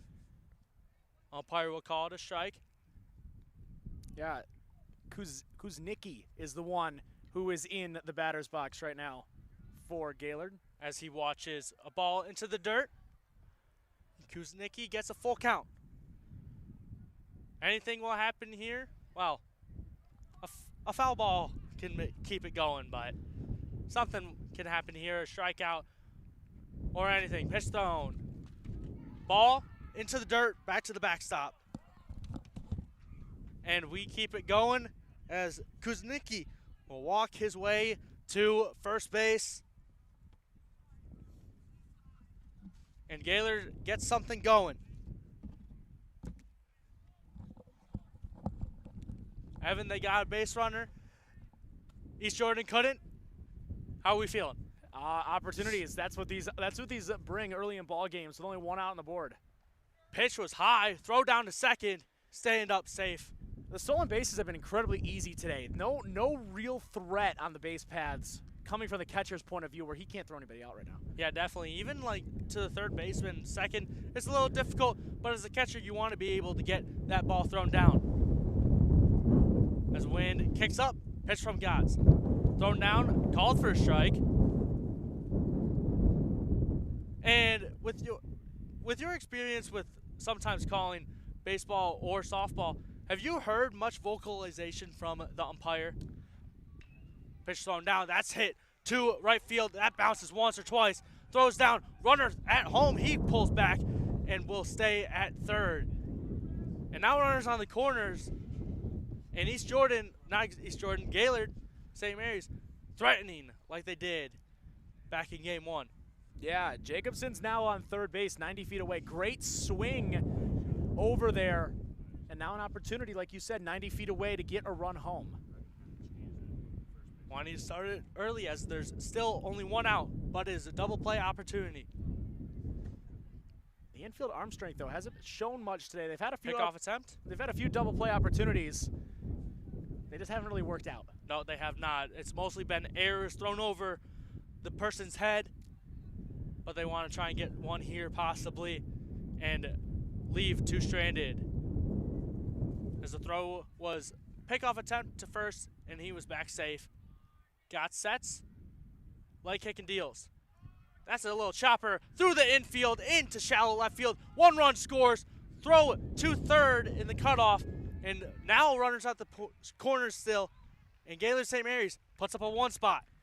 Yeah, opportunities turn into cash-in prizes. They get the opportunity to score with a man on third and less than two outs, and the base hit scores Jacobson. And the innings just keep rolling. The runs keep coming for Gaylord St. Mary's. And something that we didn't see in game one, as the only score was not till the bottom of the fourth inning as first pitch is called for a strike to the batter at the plate using an orange bat. Yeah, one of the many different colors that we have seen today out of the bats. Gotta love colorful bats. As Cameron's at the plate. Pitch thrown to him. Little fly ball that will go into foul territory. And count is 0-2 to Cameron. Yeah, East Jordan, they've got to play through the wind. I mean, both teams have the deal that we're dealing with. I feel like we've mentioned that before today, once or twice. He's got to play through the conditions. That's what April baseball in Michigan brings. Yeah, I didn't realize we were in Chicago. Pitch, thrown down. That's a swing and a miss. And a strikeout from Cameron. And now, with two outs, runners on the corners, maybe want to get a little aggressive from the first runner at first base, move over to second. Trying to get something going. As Lucas Grenier at the back. Ball goes by, runner runs home, and he is safe. Runner advances from first to second. And now St. Mary's has two. Yeah, I mean, we've seen that. We saw that a couple times in game one.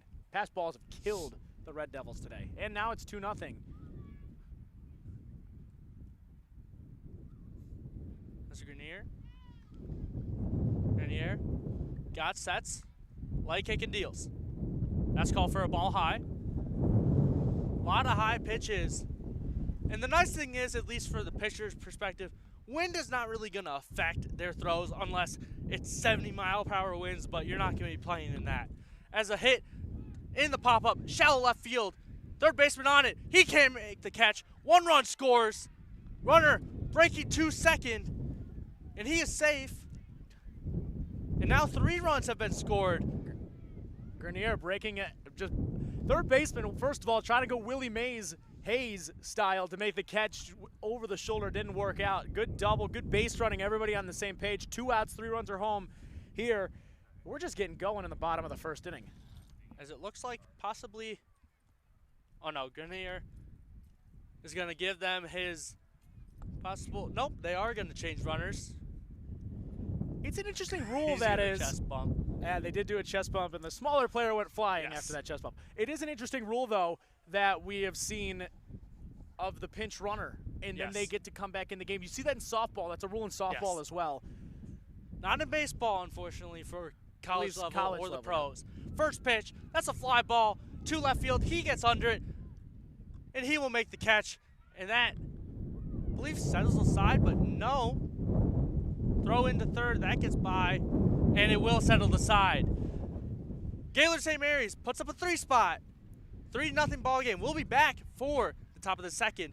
You're watching Next Level Broadcasting.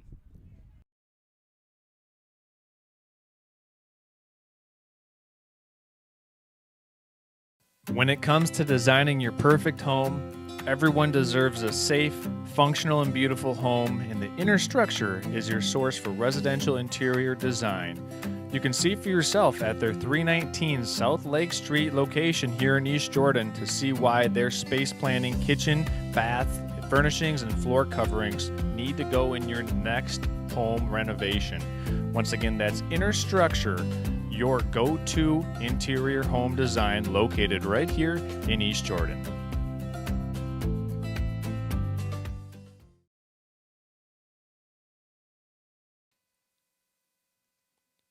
EJ is proud to support East Jordan Athletics here on Next Level Broadcasting, making it easy to stay in touch with your hometown team wherever you are. Compete with heart and play with integrity. EJ is the leader in the design, manufacture, and distribution of access solutions for water, sewer, drainage, telecommunication, and utility networks worldwide. Driven by unparalleled customer service, exceptional solutions, global expertise, and local understanding. That's EJ, a proud sponsor of tonight's game.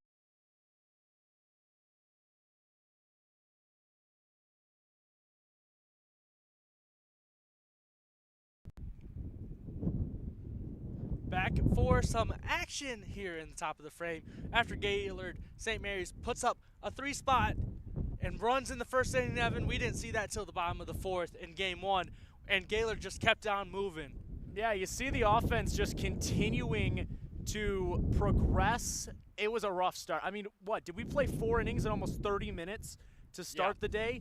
Then the offense has got going, and the St. Mary's offense has continued to attack the pace of this game successfully, which gives them a 3-0 lead.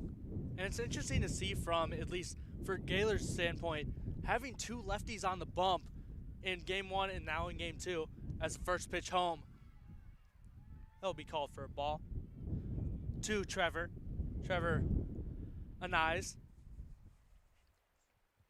Anais with the green bat. He sees next pitch. That's called for a ball low. And as we see another wind action as the wind blows the pitcher's hat off. Yeah, we haven't seen that much today where the pitcher's hat is getting blown off of the head of the batter, or of the pitcher. The caps have been well glued to the heads today. Pitch thrown to Ennis.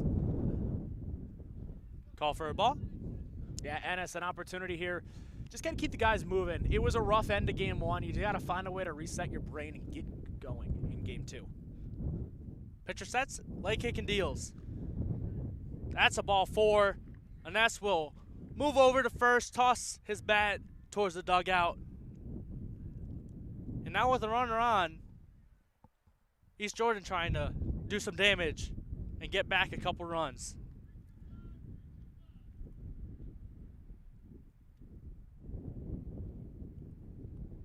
Pitcher's taking a couple times, a couple seconds on the bump. A little slow action. A little slow pitching. A little slow taking his time. Braden Russell pitches in to him. That's a grounder to first to the pitcher. He throws over second, 1 out. Throw to first, not in time. Great play from the pitcher being able to be aware, turn around, throw it to second, get the lead runner, and that's what you want to do. They couldn't get two, but you got the lead guy. Yeah, Russell, great play getting down the line, breaking up the double play. Good job on the 1-4 to first to second, or pitcher to second. We couldn't get the out of first. As we await another pitch, pickoff attempt. Runner is back sliding. And not many pickoff attempts with the amount of aggressiveness from both teams in that first game. Only like 2 pickoff attempts. Pitcher sets. Deals. Pop up. Out of play. Yeah, Quentin Russell steps into the box now. Russell following after the Russell before him. It's just, when you're trailing early in a baseball game, at least what I pay attention to is just approach at the plate, because a lot of guys want to get it back in one swing. You can't do that. Pickoff attempt.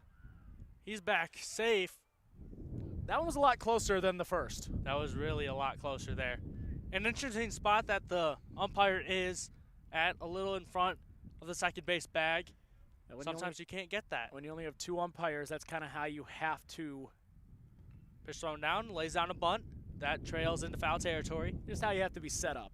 Yes. As both Russells try and get on, maybe potentially score 1. As an 0-2 count. Pitcher sets. Looks at the runner, leg kick and deals. Slow pitch. Call for a ball. And it's interesting because, like, East Jordan, when they're on the bumps, they're pitching not so fast, but they're fast play. And contrary to game 1, now Gaylord pitching slow, and they're taking their time. Pitch thrown down. Count moves to 2-2. Yeah. Both teams, especially we'll just stick with the Gaylord because they're the one pitching right now. They're trying to work away with their lefty right now. Not a lot has been put over the middle of the plate. They're knowing that the speed difference could change things. As that's a hit through the middle of the infield. That's thrown. Runner will advance, and Russell to third. Throw to him is not in time. And now runners at the corners as both Russells on the corners. Yeah, Russell's to the second power. We're bringing a little math into this. They're on the corners now with nobody out. And the umpire checking the baseball before throwing it back to the dugout. And that's a great play, being able to ground it through the first base and second base hole. And we're trying to move it along. Griffin Boyer now in the batter's box, excuse me. Pitch thrown to him. Swing and a miss, got it by him. Runner safe, stole second, and runner scored at home. And double steal action. Caught the pitcher and catcher lacking and put up a 1 spot. Yeah, the runner on first in Quentin Russell, he was trying to deke out the throw from the catcher for Braden Russell to come home and score. It's now 3-1. And that's great base running there, as Quentin Russell will jog back to first. Wonder what the umpire. Oh, are they saying batter interference? That might be what they're saying if they're putting Russell back on first. Now the umpires are going to get together. I think that's what he signaled. I think he went like this, which normally means batter interference. Not 100% sure if that is what they're talking about. Yeah, that's very interesting in high school, wanting to, or even just any level, calling batter interference. Normally, you're taught to move out of the way. Well, if you anything. If you step in front of the catcher mid-throw, that is considered batter interference, even if there's no contact made. But the umpire deems that there was none, so we're going to continue action with a man on second, a run home, and 1 out. That's a pitch. Sets and deals. Called ball on the outside. Count moves to 1-1. East Jordan trying to add another as they still sit with only 1 out. All ones on the scorecard. A lot of green bats from East Jordan. Pitch thrown down to him. That's a chopper through the infield. That's in the shallow left field. Runner in Russell, he stays at third. And that's an infield single. And now runner's back on the corners once again. Yeah, the deja vu in this game is really kicking in. As now more opportunities. One run at a time is how you get back in this game. You can't get it all in one swing. I mean, if you get it in one swing, then you got the lead. It would be 4-3. But one of your taller bats coming to the plate, you have an opportunity here just to keep things moving. Yeah, this batter looks to be standing about, at least from our view, looks to be standing about 6'2" from Wade Gotts, the pitcher. The pitcher who takes over today. Pitch thrown down to Gotts, swing and a miss, got it by him. Runner takes second and back home. Runner's called out at home. An interesting play there from East Jordan, wanting to do the same thing they did. Runner throws down, and good job from the infielders to throw it back and get in. It's another version of that double steal. We just saw it work one time. Now Gaylord St. Mary's was ready for it. And that's to a point you don't want to be too aggressive, and that's where you get too aggressive, especially with only one out. As the pitcher will set. Never mind, time is called.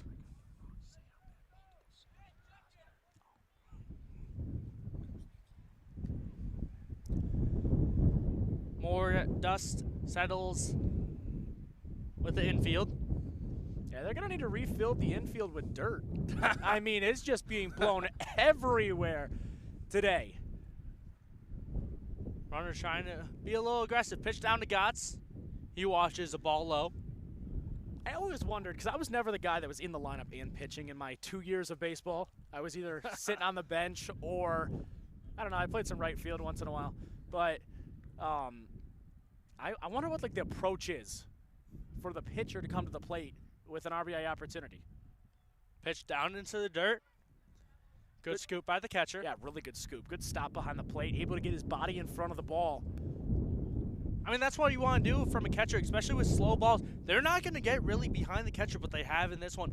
For both teams, they've gotten behind the catchers, and the catchers just need to block it. Use your body. You're told as an infielder, put your body in front of it, eat it up. Pitch down to Gotts. Swing and a miss. Yeah, and from my perspective, Gotts looks to be just trying to do something. Unlike in the first game for Gaylord, their pitcher being able to get some RBIs going. The southpaw will set and deals.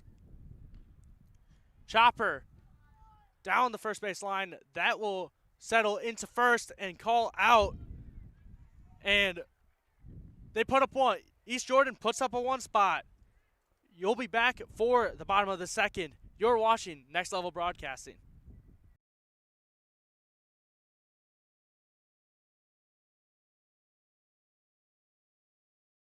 Charlevoix State Bank was founded in 1994 to provide exceptional local service to our northern Michigan community.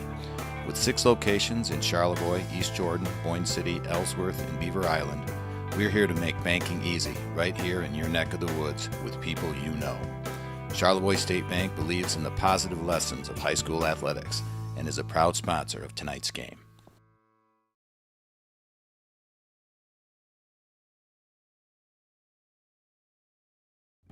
Whether you're grabbing a quick bite, celebrating a win, or bringing the whole crew, Raffi's Hibachi and Sushi Bar is where flavor takes center stage. With menu items like the Sushi Boat. Why order a roll when you can order the whole fleet? Chicken teriyaki skillet, sizzling, savory, and straight fire. If that can't do it, try the King Crab Sushi Roll, or maybe even the Raffi's Pete's Burrito Sushi Roll Wrap. Only at Raffi's Hibachi and Sushi Bar in Gaylord.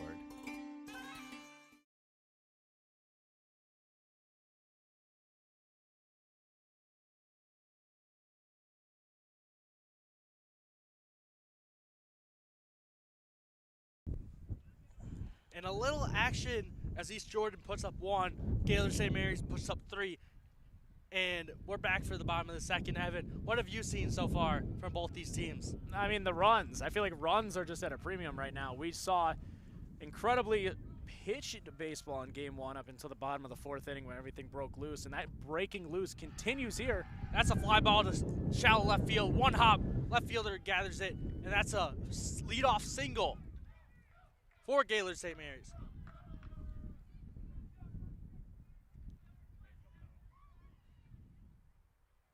As we continue now an opportunity, it's the leadoff man on, feels like that's the most important part. We've seen that a lot today.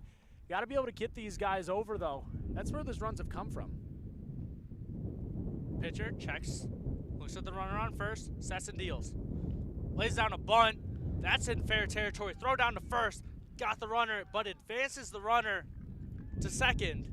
And that's a great bunt. Evan just gets it right down in front of him and speeds off to first, advances the runner. No double play opportunity. Yeah, good job by Mats there just to move everybody over. That's what you want to do out of one of your small ball guys. And it now puts a runner in scoring position. Pitcher sets, runner takes his lead. Swing and a miss. Little high cheese action there. Yeah, that's what you want. When you're facing a taller player, you get it either above their head or below their knees. That's pretty much where they can't get it. Pitch down. A little high once again, a little higher than that. That might first be pitch. a little bit higher than what I was talking about there. That you're not going to get a swing out of that one. Well, I don't know, Evan, because we saw some high swings in game one. That is true. We have seen some above the head swings. Pitcher sets and deals. Swing and a miss. 3 straight high pitches.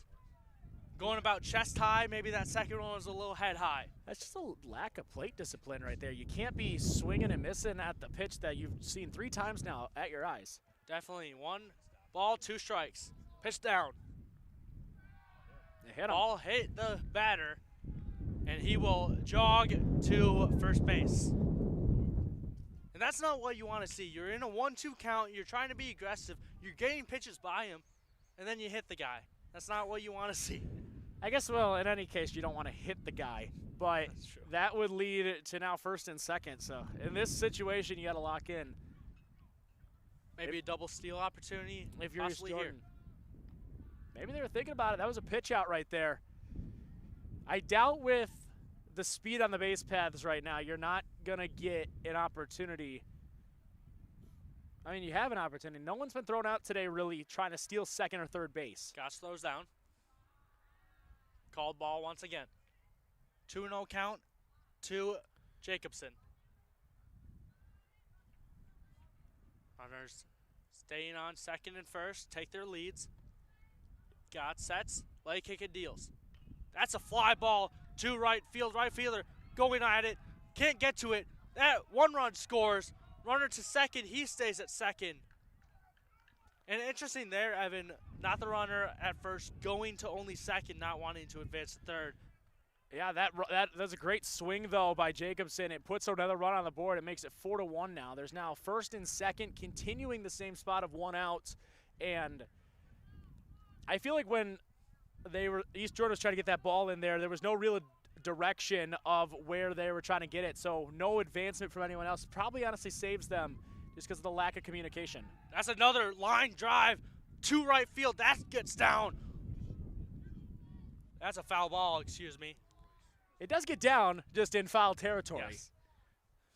As the runners will jog back to first and second. And we will keep it going here as the batter gets back into his batter's box. The lefty-righty matchup. Yeah, Royce, the former pitcher, now just using the bat and glove today. Runner runs. Pitch down, thrown down to third. Gets by the third baseman, and he will run home, throw down to home. No tag. Runner's safe. And the runner at first moves all the way up to third. And once again, Evan, base running aggressiveness and mishaps with errors possibly. Well, Gaylord St. Mary's, they know that the catcher's not going to throw them out. They've stolen 5 or 6 bags already today. And with that ball getting into their outfield, everybody's able to move them an additional base. Puts them on third with a run home. It's now 5-1. It's been a great start for Gaylord St. Mary's. And now with 1 out, Royce can hit it, but could lay down a bunt and score another, do a sac bunt. As Gotts will set. Leg kick and deals. That will be a ball high and away. And what do you want to see from Gaylord keeping up this trend of scoring here early? It's just the next man advantage as they find themselves an opportunity here to move the runner. There's a swing, fly ball, deep center field. This one just continuing to carry because of the wind, and it's down. Everybody's going to run. A run has scored, rounding third. That's a stand-up triple for the pitcher, Royce. He could have almost went home there, Evan, if obviously you're not wanting to look at the ball when you're rounding bases, but he could have went home if he took a look. He probably could have. I mean, that was a fly out. On a normal day that's not today, that is a fly out to center field. That ball probably carried an extra 50 feet and got over the center fielder's head. 6-1 now in favor of Gaylord St. Mary's. With what looks to be a meeting on the mound and maybe a pitching change. Possible pitching change, obviously, with the score being 6-1. And what have you seen from both these teams? Obviously, we're still only in the top of the second, but Gaylord St. Mary's, they are keeping the pedal to the metal in that first game after the fourth inning, and they've just kept on going. It looks like potentially Braden Russell is going to be coming into the game to pitch. It's our first pitching change of the day. Yep, first pitching change. And trying to, as Braden Russell will try, to get them out of this top of the second and send them into the bottom of the second. You know, you were asking me a lot of questions earlier, so I'm going to throw a question on you. Okay. This is about your playing career now. Okay. Tell me about the Nick Bennett playing baseball experience. So, I played, contrary to you with only 4th and 5th grade, I played baseball my whole life. Yeah. So, I would say growing up, my dad was the coach, so sometimes the coach's kid, I would get to set the lineups. So, or like where I would want to bat. I would never wanted to be the leadoff guy. I wasn't the fastest, but I want to be towards the top of the lineup. So, I think I would put myself in the 3, 4, 5 hole.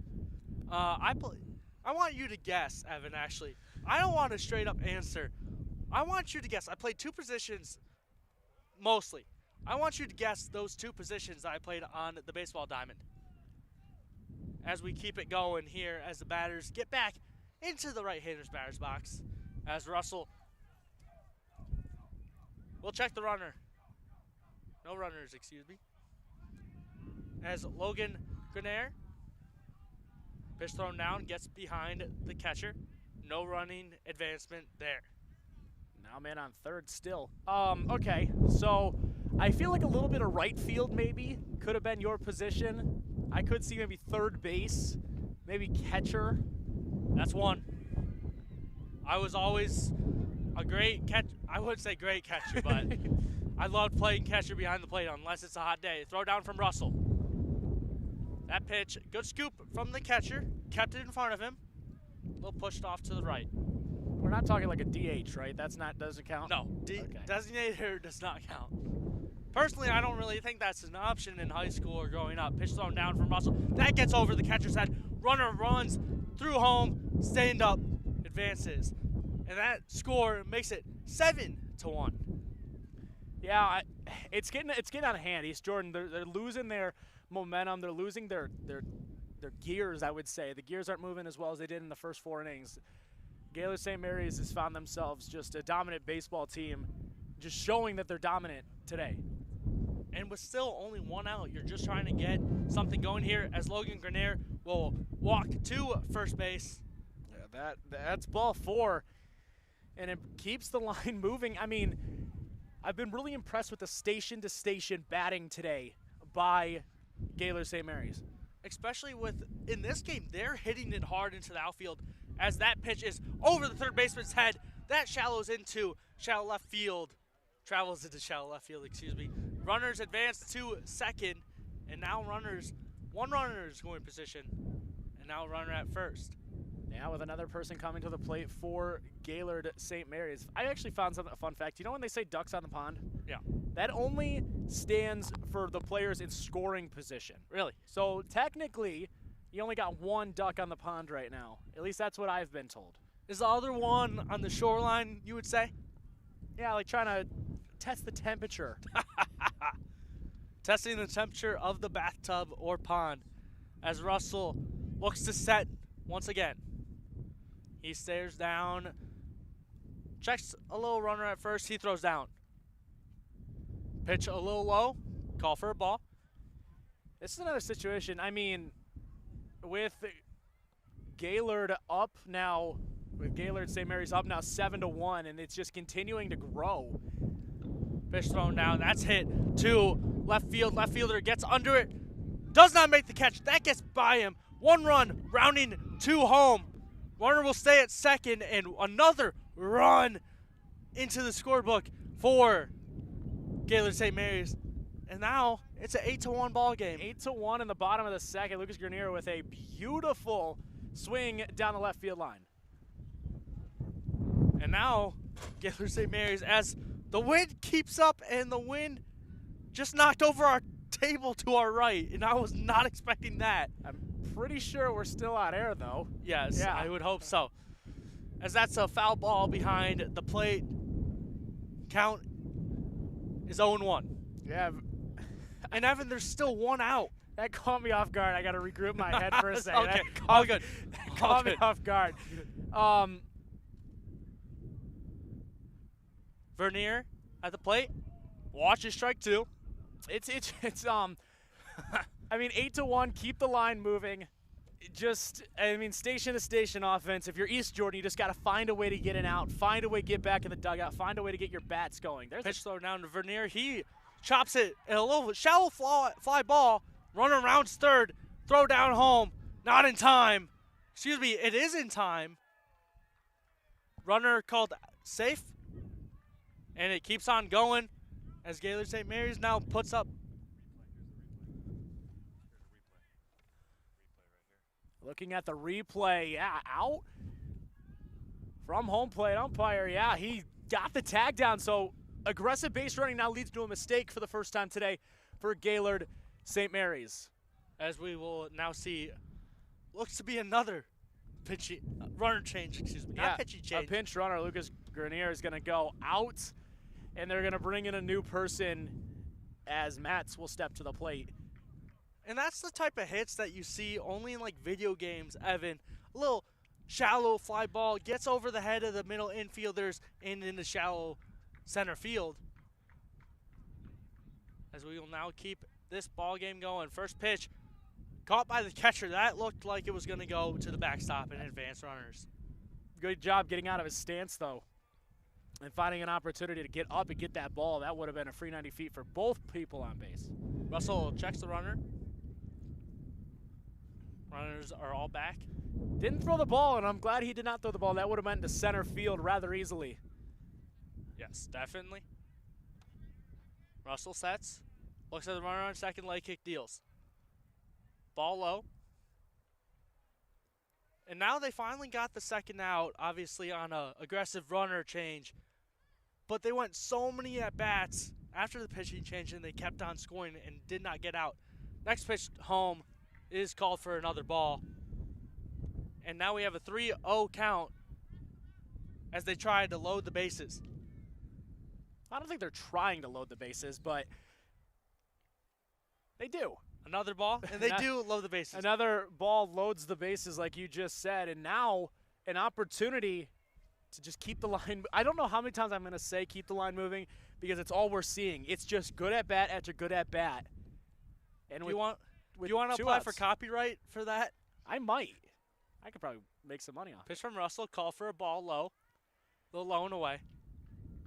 I mean, you're 3 runs away from a 10-run lead, and which would make it, I'm pretty sure it's a mercy rule at 10 after 5 innings, though, so you still got to keep playing. Pitch gets by the catcher. 1 run scores at home. Runner advances to third and second, and now, like you said earlier, now we have 2 ducks on the pond. Yes, 2 in scoring position, 2 ducks on the pond. As the score now moves to 9-1. I'm honestly very shocked with what we're seeing here today. 2 of the top teams, 2 of the rivals, 2 of the top teams in the conference. It's just been a snowbird domination performance today. And now a possible another 3 runners on the base pass for loaded bases. 3-0 count. That gets by the catcher. Runner will run home. Safe at home. Catcher ran home. Will look to not even try and tag the runner, but it's not a force out. As another run will score. I and the catcher will go talk to his pitcher and Russell. This is a 7-run inning, and it's now a 10-1 game as we are sitting in the bottom of the second, and opportunities galore to just keep the runs going.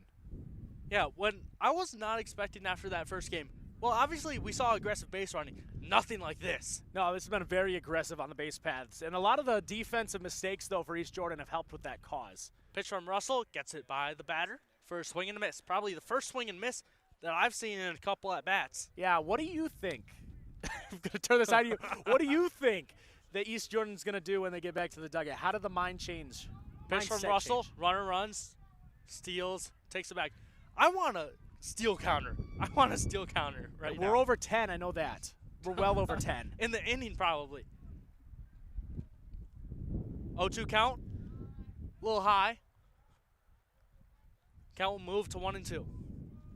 And what were you going to ask me, Evan? You wanted to ask me a question. Just how does the mindset switch? Pitch from Russell and a swing and a miss at a high ball. And that will finally move it down to the top of the third. You're watching Next Level Broadcasting.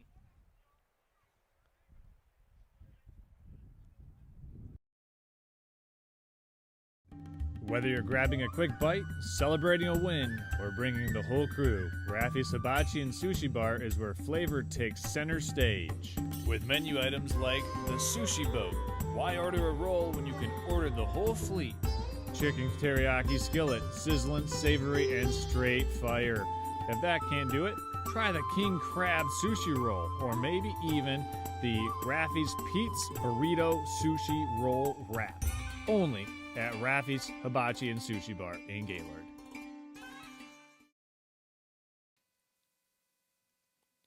EJ is proud to support East Jordan Athletics here on Next Level Broadcasting, making it easy to stay in touch with your hometown team wherever you are. Compete with heart and play with integrity.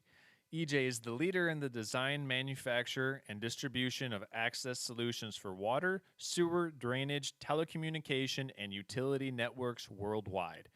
Driven by unparalleled customer service, exceptional solutions, global expertise, and local understanding. That's EJ, a proud sponsor of tonight's game.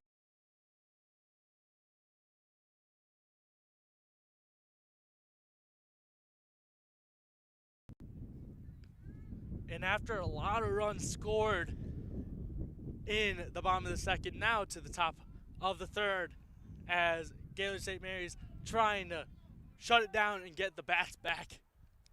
I mean,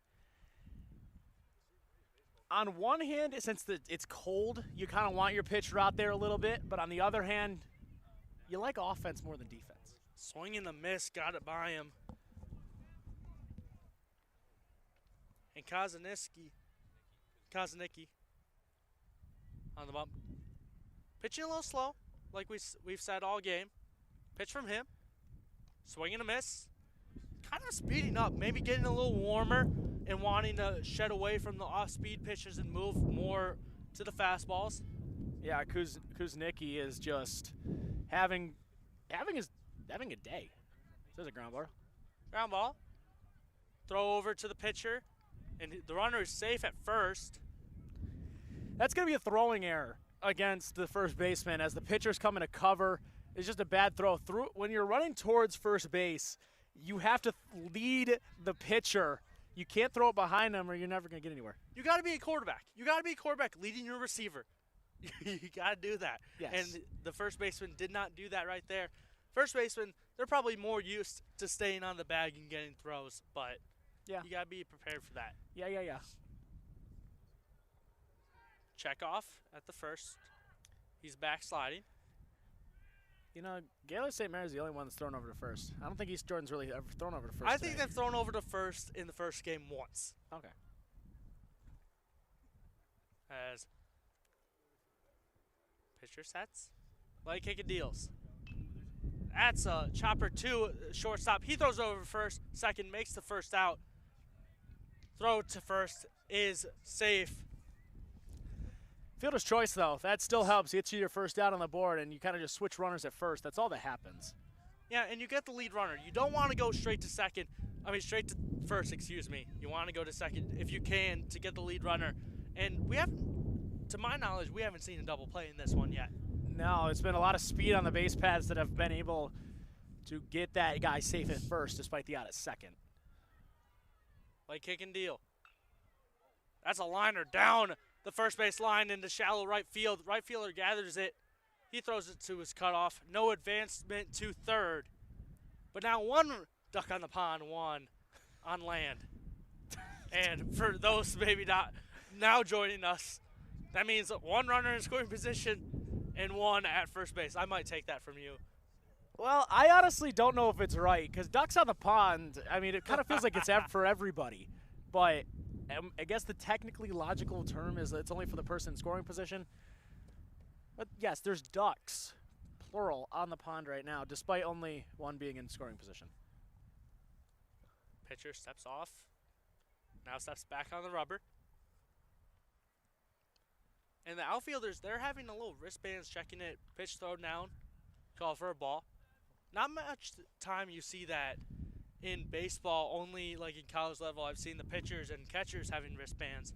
But it looks like the center fielder has his wristband of play. Pitch thrown down, reaches for it. That travels into foul territory. Yeah, drop to a knee to get a hold of that one. Just put a foul right behind him, and the count's 1-1. Kosnicki gets his ball back as he steps on the rubber. He's been very good so far. Wants to get out of the jam, though. Corners in. Steal. That's a foul ball. Runners will go back to first and second. Trying to get a swinging steal, hit and run situation. Yes. He's got to put the ball fair. That's the only issue. Kosnicki stares down the batter. Light kick and deals. That gets by the catcher. No advancement as that goes down the third base line. Kind of thankful. I think that kicked off maybe the catcher's knee there. Bounced down the third base line. Yeah, William Webb, the one at the plate right now for East Jordan. Kosnicki looks at the runner on second and he throws. Fly ball into shallow infield. Third baseman travels into it. Does not make the catch. He does make the catch. That is an out. He was running back to third, maybe expecting an advancement from the runners. It looked like he didn't make the catch because he was just starting to sprint back to third base with the force out. The only problem is he did make the catch. That's not the problem. Nobody was covering third, so a potential advancement could have happened there. Yeah, but you're going to rarely see that if it's a fly ball in the infield and a runner's going to tag. I mean, that's just some miscommunication right there. Somebody's got to come over, and most likely the shortstop's got to be the one that comes over and takes third base. Kosnicki throws. That's a foul ball back to the backstop. Looks like, oh, nope. It was the runner, it was the batter on the on-deck circle running around. Thought there was another pitch running change. To go get the ball. Yes. As Trevor Anise, well, at bat. Pitch thrown down to third. Runners are safe with their steals. Yeah, more stolen base opportunities there, and they keep paying off. Opportunities to, now, with 2 ducks on the pond, opportunities to get 2 runs in. Yeah. Ennis trying to score these 2 runners. Pitch thrown down to him. Called for a ball. Count is 1-1. Not every day that you see your former starting pitcher for Gaylord St. Mary's in center field for the next game. Pitch thrown down to Ennis.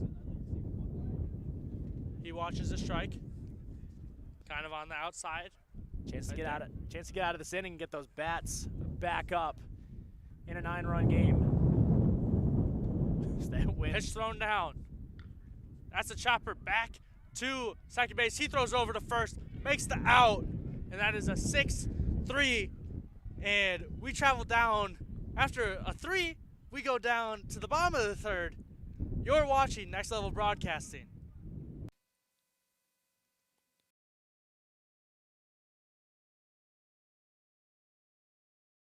Charlevoix State Bank was founded in 1994 to provide exceptional local service to our northern Michigan community.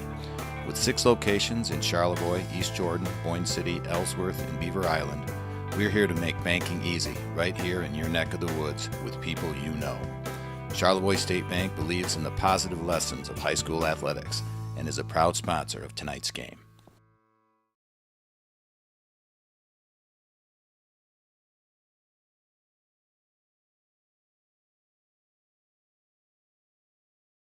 Hi, I'm Orion, but you might know me for my business, Professional Seamless Gutters, where we specialize in, you guessed it, everything gutters.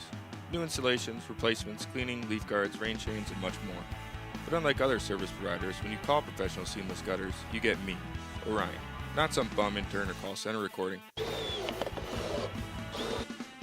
when you're contemplating any services regarding your gutters on your home or pole barn, think Professional Seamless Gutters.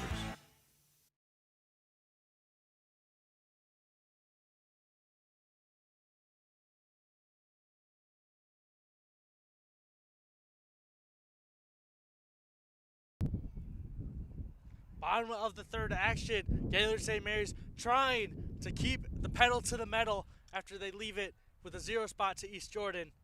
Evan, how can they do it? The issue is it's the lack of control in the zone right now for East Jordan. They have not been able to get significant continuous pitches in the zone and get continuous outs. I believe there's a new pitcher on the mound, possibly. Nope, still Russell. Yeah, Russell will come back out. He was a part of that pitching change in the last half inning.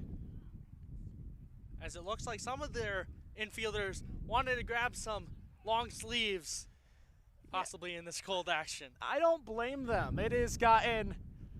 But they're running around. I feel like they should be fine. Then you should go tell them. Pitch thrown down from Russell. That's called for a ball high. I'll take over for an inning. You go to their dugout and say, you guys can't wear long sleeves. If we're suffering, then you're suffering. And it's honestly not that bad. It's not that bad. Pitch thrown down into the dirt. And just like you said, lack of zone control. One pitch high, one pitch into the dirt. And you just got to play catch at this point. You're down by 8. Just play catch with your catcher. Even worse, they're down by 9. 9, excuse me. Another pitch down. That will be called another ball. And the count is 3-0. Yeah, that's what I was a lot of threes. That's what I was just talking about. The lack of zone control has really hurt East Jordan today. Thrown down. That will be a 4-pitch walk. And just like in the bottom of the second, Gaylord St. Mary's getting runners on via walks or pitches past the catcher. I can almost guarantee that the runner is going to be on the move here. Yeah, definitely. With how the catcher hasn't been able to throw a runner out here or even sometimes make it close.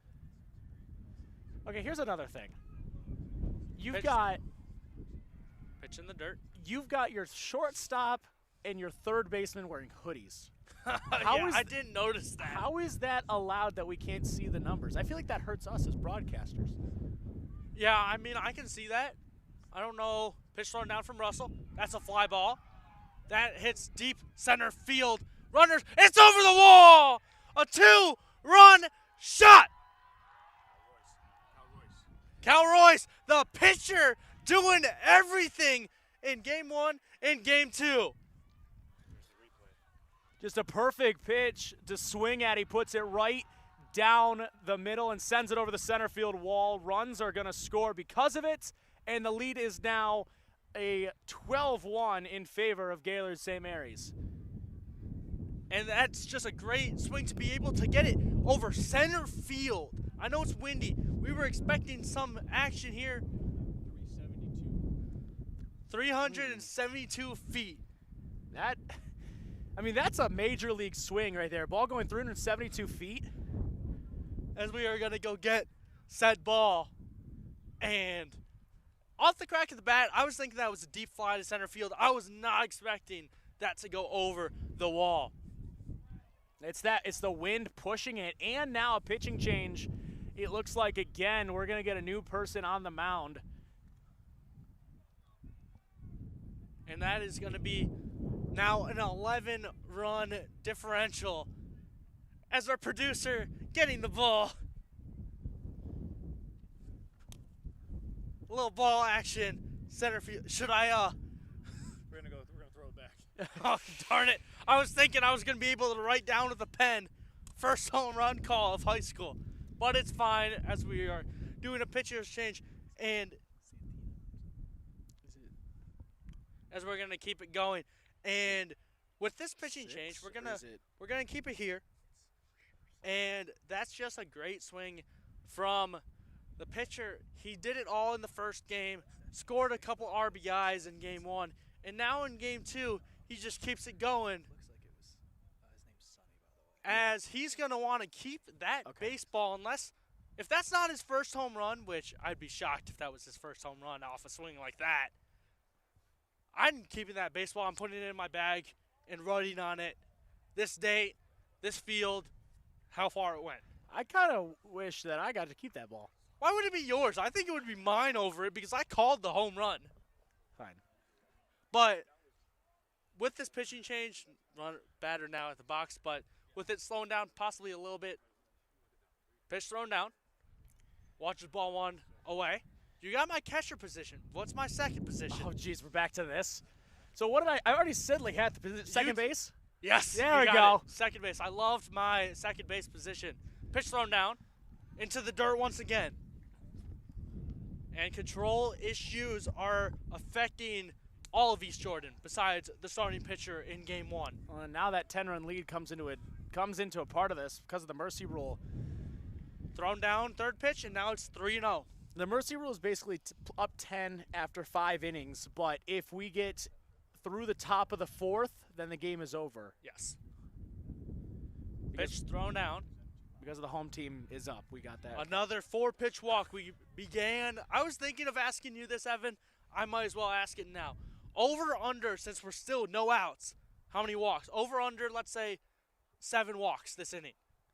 Like so far or continuing? Continuing. We have 2 walks, I believe. I mean, you don't want to like say the over because you want these guys to get outs. That's a line drive to left fielder. He gets under it. He makes the catch. And the runner will run back to first. See, that's not a walk. That's a perfect pitch that leads to the flyout. I'm going to say the under just because I want to see these guys still competing out here and getting outs. As much as that scoreboard says 12-1, I don't want them thinking that it's 12-1. I want them to still be in their mind that it's a 0-0 ball game somehow, that they can find a way to get back into it. Because it just takes at bat after at bat after at bat. I don't know how many runs were scored in 4th or 5th grade, but what do you tell your teammates after the pitch is thrown down? That's a fly ball. Shallow infield. Shortstop makes the catch. He will throw it back to first and gets the runner at first, and that is a double play. And Gaylord St. Mary's, after a home run and a couple runs, it is 12-1. 2. That's a perfect throw. Good catch by the shortstop, and he was able to double off at first base. A rare 6-3 double play of that variety. Yes, of that variety of a pop-up to him. And we'll talk more for the top of the 4th. You're watching Next Level Broadcasting.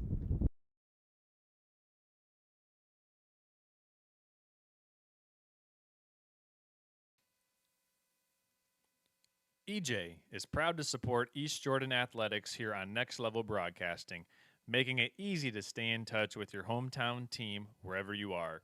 Compete with heart and play with integrity.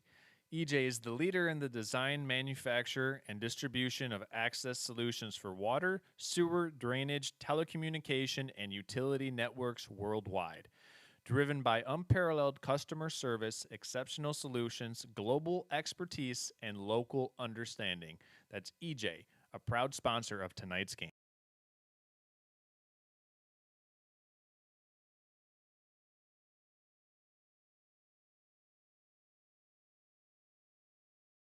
As long as Nick's done blabbing. Back for the top of the 4th with an 11-run lead after a 2-run shot to dead center. Evan, what are your thoughts after that? I mean, as we were just talking in the break, it's very difficult as a lefty to go dead center. Yes, maybe the wind helped a little bit, but that looked like that was all power. There's not much wind is going to push that ball much further. That's incredible strength by Royce. And now we just continue action. We go to the 4th. A lot of baseball left to play. If you're East Jordan, you got to go one at-bat at a time. It's as simple as this. Yep. Same pitcher in Kosnicki on the bump, and he's just trying to keep it going, just in that sentence.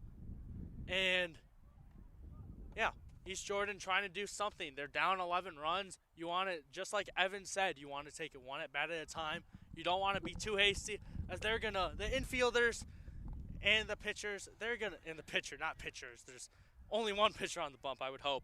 They're gonna do a little meeting on the bump, tell their pitcher they got it after he's only given up 1 run, and with their 11-run lead. Yeah, Braden Russell, the one in the box now. The former pitcher in this game 2 action as he watches the ball 1 into the dirt. So what'd you like about second base? I'm going back to this since we keep going back to this for some reason. I just liked to be able to pitch thrown down. That's a fly ball into left field. He gets under it, makes the catch with his feet off the ground. Number 2, speaking of second base, outfielder wearing number 2, he jumps up, makes the catch, and retires 1 off of 2 pitches. Yeah, good first out there, leading to the other Russell, Quentin Russell, come to the plate. I guess I liked second base that you touch the ball a lot, contrary to catcher touching it every single time. So you like when the ball comes to you. That's Yes. what you played for. Pitch into the dirt. Yeah, I would say that. I mean, you don't have to throw very far. The furthest you're going to throw is obviously home, so about 90 feet, 120 feet actually. But, yeah, I mean, it's not too bad. Pitch home from Kosnicki. Foul ball to the backstop. Count moves to 1-1.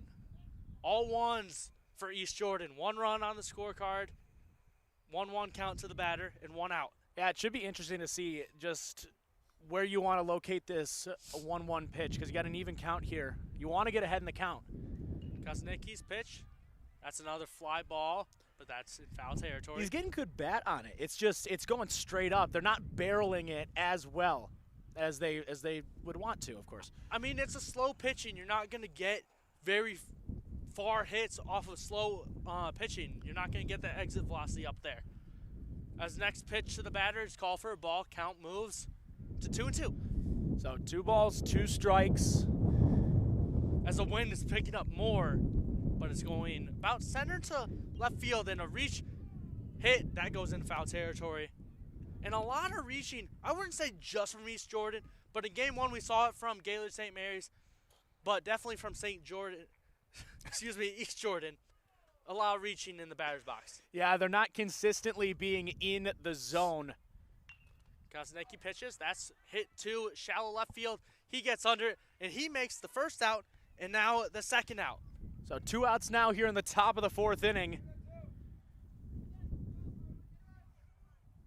2 outs made by number 2 in left field.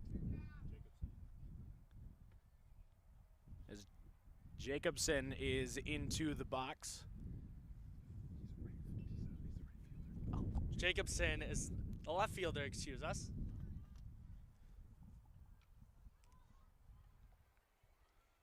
Pitched home. Called for a ball. Kosnicki trying to get it to a fast top of the 4th here. As we were just informed, after this pitch from Kosnicki. That's a chopper to the shortstop. He gathers it, throws to first.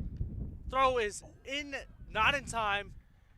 Gets by the first baseman as he tried to stretch, could not stretch enough. Just sneaks under the glove, and that's an infield single. I mean, everything went right there. It just seemed like the ball almost went through the glove. It just went off the edge of it. But yeah, so it's a 10-run lead after 5 innings or 15 runs after 4. So no matter what, we are going to get at bats here for the Snowbirds at the end of this inning. And maybe another home run. Never know. As the wind slowing down a little bit, but we'll pick up later. Kosnicki's pitch thrown down. Call for a ball. 1-0 count. If you're just joining us, it is a 12-1 ball game. Favored towards the Snowbirds as they lead the Red Devils. I don't know what's going on over at the softball field. Oh, pickoff attempt. Runners back Not standing, sliding, There. but he's back safe. They are cheering over there. Yeah, it is interesting to have two games going on at the same time. I kind of like it. I like both games going on at the same time. As more dust settles, thrown back to the first baseman. Do you think high schoolers, obviously, you're watching highlights of MLB, the rare trick that sometimes infielders want to play, the hidden ball trick. Hidden ball trick. Pitch thrown down. Got him a swing and a miss. Would you like to see that, possibly? It's such a hard thing to pull off because you got to have the man on first just simply not paying attention whatsoever, and that doesn't happen as much in this game. That's true. Here it would be on first. Sometimes it happens. Pitch thrown down. Swing and a miss. Got it by the batter. Count moves to 1-2. Yeah, getting ready to. I would put this one out of the zone. Just no need to have it in the zone. Runner's on first. He's not going to advance to third unless it's somewhere behind the catcher.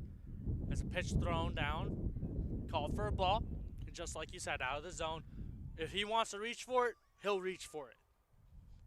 As the count is now all twos. 2 strikes as that's hit down the third base line. That is in foul territory. Gathered not by the third baseman, but by the third base coach for East Jordan. Yeah, good opportunity there for the third base coach to work on his ground balls. Even though he might be retired from high school. Just Maybe. throwing it out there. Maybe he retired from baseball besides coaching. Kazanecki sets and delivers. Curveball action. Called strike 3 in the zone. And East Jordan fails to score another run as it still stands 11-run lead. We're back to the bottom of the fourth after this quick break. You're watching Next Level Broadcasting.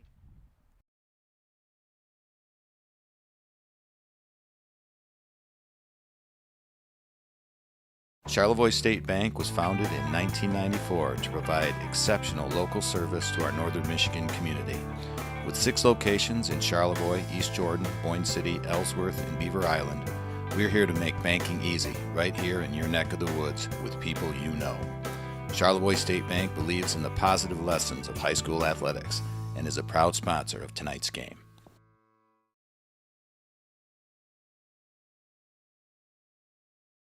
Looking for a coffee shop that feels like home? Iron Goat Coffee welcomes locals and visitors with cozy spaces, friendly service, and organic, locally roasted coffee.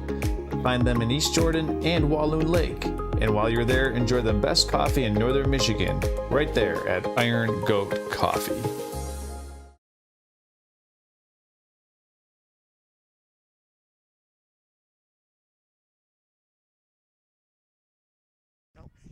I know. It's the bottom of the cuatro inning. I don't know inning for Spanish, but It's probably inning. I was going to ask a question over break, but we're going to do it here. Evan, how much dirt do you think are in these stadiums with the infield? Because you were talking about the wind will take out all the dirt. How much dirt do you actually think is there? Like inches deep, let's say. I have no idea how to answer that question. Do you- I have absolutely no idea how to answer this question. How much dirt? yes, how much dirt do they have? Our producer says 3 inches. Maybe. I would think know- I think it might be a foot. I think it might be a foot. A foot. That's Maybe. a terrible answer. You're saying you don't even know how to answer it. Which I think is better. That's the first pitch down to the batter for Gaylord St. Mary's. Honestly, call for a ball. It's probably just level with the earth for high school. For MLB, Maybe. you might get 6-8 inches out of 6-8 inches of dirt. Pitch thrown down. That's a grounder down the first base line. That travels into foul territory. Or as most colleges these days, it's just turf. Speaking of turf, then Oh, we'll jeez. keep it. We'll keep it with the ground screw aspect. Do you think MLB will ever switch to turf? No, and I hope please don't. They had turf in like the beginning years with like the Toronto Superdome and how all that stuff where it was green and whatever. Pitch thrown down to the batter that looks to be about 6'2" in the box. That ball goes over his head. He has to crouch down. If I was Rob Manfred, I would say, let there be grass. Pitch thrown down to the batter once again. Count moves to 2-1. See, it feels really good out here when the wind is not blowing. Our producer is currently tanning right now. It's a 3-1 count, excuse me. Pitch thrown down, that's called for a strike. Count will move to full count. To full. Yeah, I'm not a turf guy. I've had turf burn before. It's one of the worst things ever. Pitcher sets and deals. That's a fly ball to left field. That's traveling over his head. He can't make the catch. Runner will round first into second. The ball travels all the way in front of us to the wall. And that's a leadoff double And for the Snowbirds. He goes scuba. I never celebrated when I got a double. It's rec league. It's nothing important. I don't think you're allowed to celebrate in rec league. But that's a great swing and a great hit there.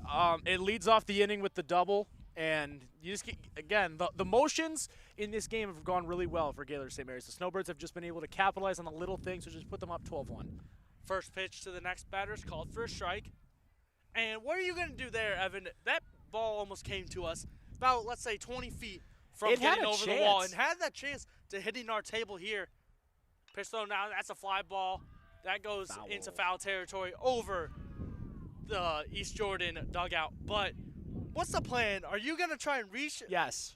You're going to ball. But what if let's say the outfield is right here. It goes over the wall. It lands on our table. What's the thought process there? Probably stream goes down, I would think, as the lefty southpaw sets. Righty, excuse me, deals. That's a little high for a ball. It's above my pay grade. I don't really know what happens to the equipment. My job is just to talk about the game. And that's the thing with here. The wall is about 4 feet, I would say. So anything can happen. Runner leads. That's a ball into the dirt. Good scoop from the East Jordan catcher. I mean, I'm 6'4", and it's at my torso. Maybe 3 feet. There you go. Maybe 3.5 feet. If you want to actually measure it, you could come out here and fact check us. As that's a ball into the dirt. Once again, good scoop from the catcher. Again. I mean, 368 to center, though. 2-2.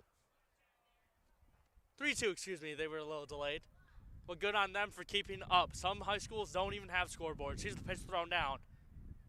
That's called for a ball. He tosses the bat back. And now, still one duck in the pond, one on the shoreline now. I'm going to keep doing that. I think I might take that. As long as you don't get copyrighted. I was not the first to come up with it. Umpire walking over to the East Jordan dugout. Not exactly sure. Maybe he's just looking for a couple more baseballs, talk things over. I'm not sure, but maybe a call question. I mean, normally as an umpire, you're not going to talk much to the coach about a call. The coach might come talk to you a little bit. But, I mean, in this kind of deficit, you're not really going to expect, or maybe having some shortage for the scoreboard. It went a little flashy as more dust gets kicked up into the dirt.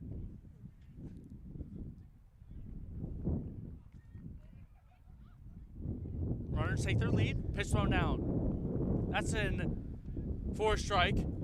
Almost looked like that was in the dirt, but umpire called it a strike. Probably got the knee side of the batter. I do still wonder how these players pitch in the dirt. Runners advance from third, throw down to third. That gets by the third baseman.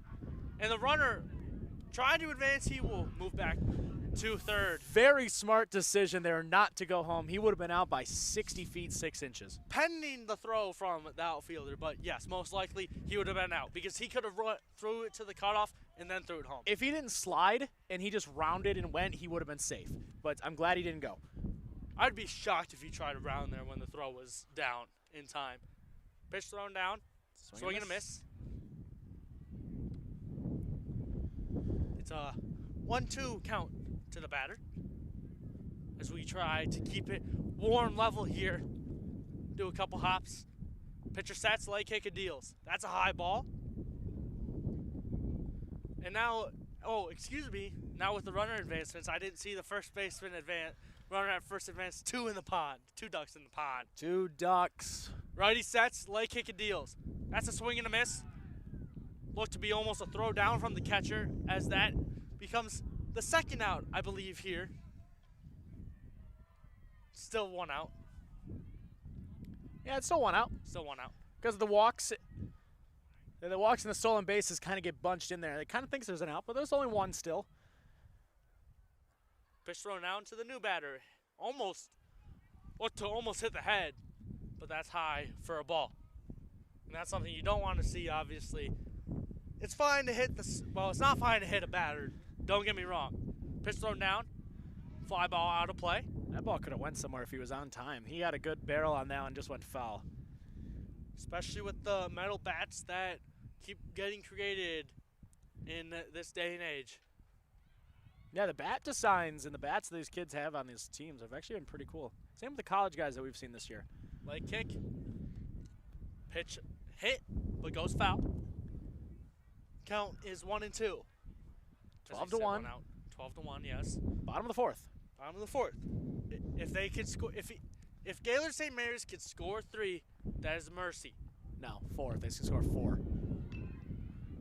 Grounder to the third shortstop. He can't gather it. 1 run scores. Runner home. Throw home. Not in time. Runner safe at home. And that is a RBI, 2 RBI single. That makes it 14-1. He advances to second, but 14-1.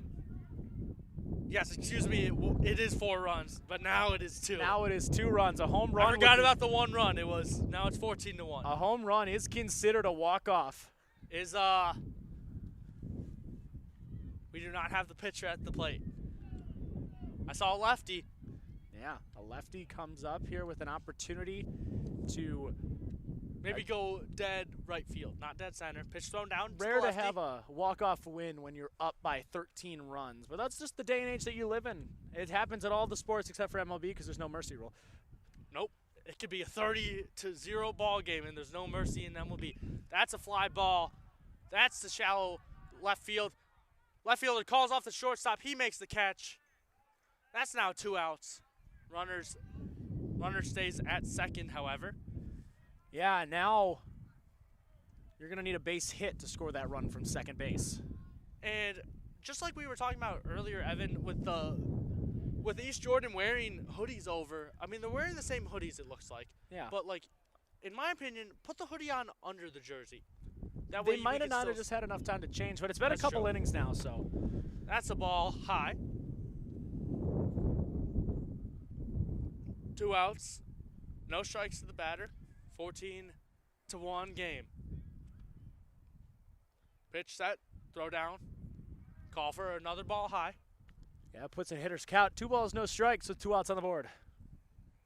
Little sunset possibly forming into the distance. Yeah, we are kind of to the west of us. We are kind of running out of daylight. Another high pitch.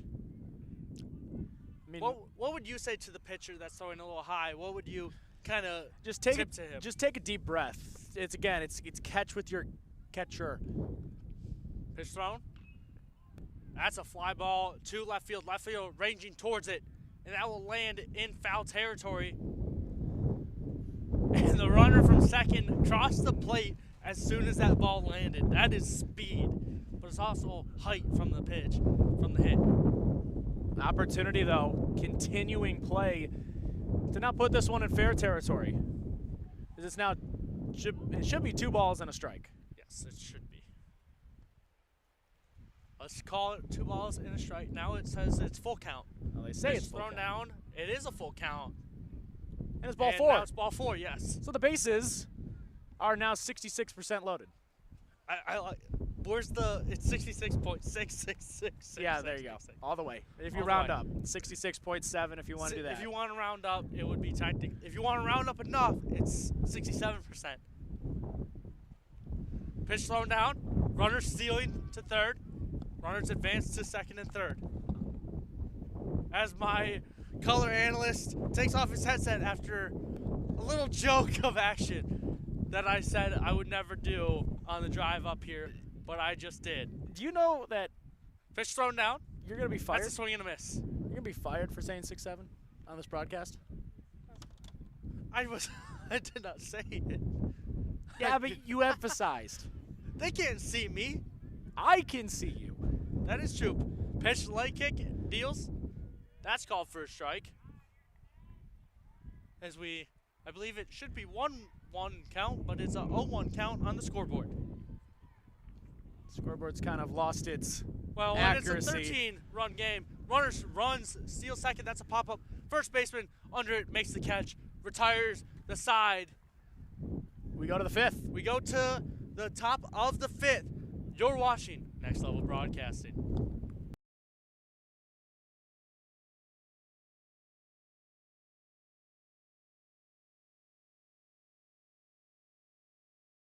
Hi, I'm Orion, but you might know me for my business, Professional Seamless Gutters, where we specialize in, you guessed it, everything gutters.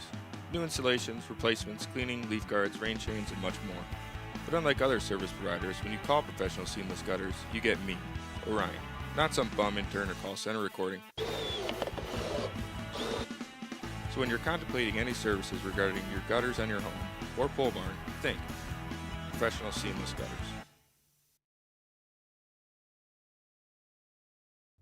Whether you're grabbing a quick bite, celebrating a win, or bringing the whole crew, Raffi's Hibachi and Sushi Bar is where flavor takes center stage. With menu items like the Sushi Boat. Why order a roll when you can order the whole fleet? Chicken teriyaki skillet, sizzling, savory, and straight fire. If that can't do it, try the King Crab Sushi Roll, or maybe even the Raffi's Pete's Burrito Sushi Roll Wrap. Only at Raffi's Hibachi and Sushi Bar in Gaylord.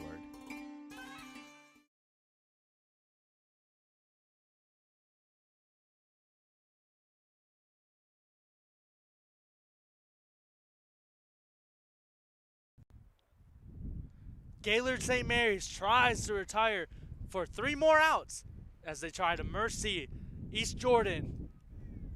3 outs to be made after game 1, where it was a 6-2 victory from Gaylord St. Mary's over East Jordan. They are trying to keep the sweep going. They are. It was an impressive game 1. It's been a more impressive game 2 for the team in the blue and white, a.k.a. the Snowbirds. Yes. Which I find that as an interesting mascot. I love the name Snowbirds. I don't know who come up with it and what's the backstory of it, but I think it's great. Is that an actual animal? Do we know? Do we want to fact check if that's an actual animal? As more dust kicks out, as my co-host possibly looking up if a snowbird is real or not. So a snowbird is a real animal. Okay. It's a nickname for people who migrate from colder regions of North America to warmer areas, usually during the winter. So it's a bird. It's what birds do. Pitch Yes. thrown down. Kosnicki's still on the bump, trying to do a complete game. Not shut out, but 1 run given up. I mean, it's still been a dominant performance. Yes. Just a couple of mistakes early on that have led to that run. Second pitch. That's a little chopper to the infield. First baseman dives for it, can't make the play, and that's an infield single. And that's something you don't really see that often, is a dive from your first baseman. Yeah, that. He looked. I mean, he laid out for that Yes. ball, and you gotta respect the effort. That's something you don't see though from the infield though. Little pop up in the infield, and they have to dive for it. I mean, that was the definition of going all out. Kosnicki steps back on the bump. He sets, looks at the runner, and fires. That's a fly ball to shallow center field. No runners, no one can get to it. Center fielder gathers it, throws it into the infield. Yeah. Runners now on first and second. And there's a little momentum now for East Jordan. They're finding themselves here a little bit. East Jordan, the Red Devils trying to keep us here 4-6 innings. Even though that's actually Snowbirds. it's just another inning. Yes, that is just only 1.5 more innings, technically. 1, if they can't come back. Kosnicki looks at the runner on second. He sets and fires. That's a ground ball past the infielders in shortstop and third. Throw home. No, not throw home. Throw to the third baseman. No runners advance to home, but now bases are loaded. Just like that, 3 straight singles. Load the bases, no outs. And if you're East Jordan, you're trying to keep this game moving, and a producer is jumping with joy over that moment. And a little action here, though. If it's a ground ball to the infield, he grabs it. Do you throw home? Yes. Yes. Force outs at home plate right Yes. now. You want... Pitch thrown down. That's a ball into the dirt. Gets a little bit to the hit left him. of the catcher. It hit Oh, him. it hit the batter. 90 feet for everybody. That adds a run. It's now 14-2. And now East Jordan only needs Trace. 3 if you don't know Spanish. I think people can count to 3 in Spanish. Hey, you never Jeez. know. You never know, Heaven. I mean, You could probably call this game in French with how many I do. classes of French you've taken. That's true. We're not going to try it because I don't want to embarrass myself on my first day. But yeah, situation gets a little bit tighter now for the Snowbirds and their pitching. Even though Little meeting between the Red Devils coach and the umpire. He puts back on the mask, gets behind the catcher. If you're an umpire in a game like this, are you talking to the catchers? Or not even a game like this, are you talking to the catchers? it's always good to get to know the person protecting you behind the plate. Pitch thrown down. Normally, if there's any Call for a ball. catchers out there listening, the first thing you want to do is always greet the umpire because it gets you a couple extra calls most likely during the game. I don't know if I ever talked to the umpire. I can't remember when I was behind the plate. That's a fly ball to the second baseman. He makes the catch. No advancements from the runners as the shortstop loses his hat and is trying to catch it back up to it. That just shows you how windy it is. I mean, the wind has not really played a factor as much as we think, though, in this game. A few pop-ups have kind of been blown around, but other than that, it's kind of stayed out of it despite 20-mile-an-hour winds the entire time. Kosnicki steps back onto the bump. Bases remain loaded, 1 out. 14-2 ball game. Pitch thrown down.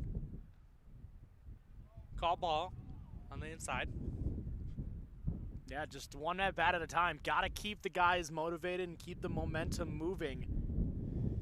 In game 1, we saw sunlight. No more sunshine here. Yeah, we didn't really get much. It was mostly just the wind in game 2. Winds started I in mean, game 1 and it's kept up all the way. I mean, it's still picking up. 1-1 count. Kosnicki late kick and deals. That's a hit, fly ball, shallow infield. Short second baseman ranging, makes the catch, and that's 2 outs. Bases loaded, they scored 1 on a hit by pitch. After 3 straight singles, they haven't done anything since. Yeah, they got 2 outs, and now they're down to their final out of the ball game. Yes. Mercy rule is in effect. Yes, it is in effect. If they can get one If more they can out. get a single, though, let's say through the infield, that scores 2, in my opinion, possibly. Most likely. That would put it at 10, though. Light kick deals. That's a chopper through the middle in the infield into shallow center field.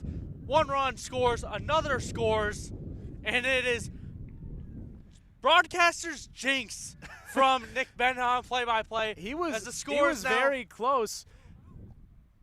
He was very close. Umpire at home called him safe. The play was at the plate, though, and he was just in there. It's still 10 runs, though, so that if they get one more out, the game is still over. Yes, but a single through the infield with a runner on second and first. That runner at second can score. It's a first pitch hit. I do like the East Jordan response, though. They finally have gotten some momentum with the bats, and the first pitch is a ball. Yes, first pitch home is a ball. As my color analyst almost just fell over from the wind. I've been standing for a while. My legs are getting a little numb. Okay, maybe go to the gym. Pitched home. That's a chopper into foul territory. We will talk about that one later. Oh, my goodness. 1-1 count. You realize you have to sit in the car with me for an hour and a half I after do. this. I do. And I'm right next to you. Evan might send me back to the back seat after a comment like maybe that. Pitch home. That's into the dirt. Moves to a 2-1 count. We'll put our cameraman Isaac sitting shotgun just for. You know, it gives me a chance to lay down in the back. There's no room to lay down. You're cooked. Darn it. You're cooked. I may not be 6'4", but at least I'm in the 6 range. Pitch home. Another ball. That is a 3-1 count. Yeah. And one more ball and its bases loaded. Yeah, all of a sudden, there is no opportunity to put him on base. Yes, you have a base open. Called for a ball into the dirt, and East Jordan with another bases loaded opportunity. And is the broadcaster's jinx with us talking about Mercy, is that just Yes. out the door now? Yes. You still need one out, though. Game's over on one out. That's still where we stand. What about since I'm calling it basically, I've been seeing some jinx from me. What if it's a robbery at the wall? As that's a chopper to third. He stumbles it, gathers it once again, throws it to first, makes the play, and East Jordan, they score 3 runs, They almost make it to a non-mercy rule. Evan, through 2 games, Gaylord St. Mary's, they mercy second game. They win game 1, 6-2. What are your thoughts? Yeah, 14-4 victory. That's gonna do it. These two teams put up a good fight, but just St. Mary's was the better team today. I really enjoyed what we saw. Really good ball game. Just St. Mary's dominated. Yeah, they dominated. I mean, East Jordan, they made a great push towards the end, made some great hits, and unfortunately they got a little lucky on that first single, but they made it a good game towards the end of almost moving off a mercy rule. But thank you for watching Next Level Broadcasting. For Evan Furno, for Nick Bennett, and thanks to our other crew.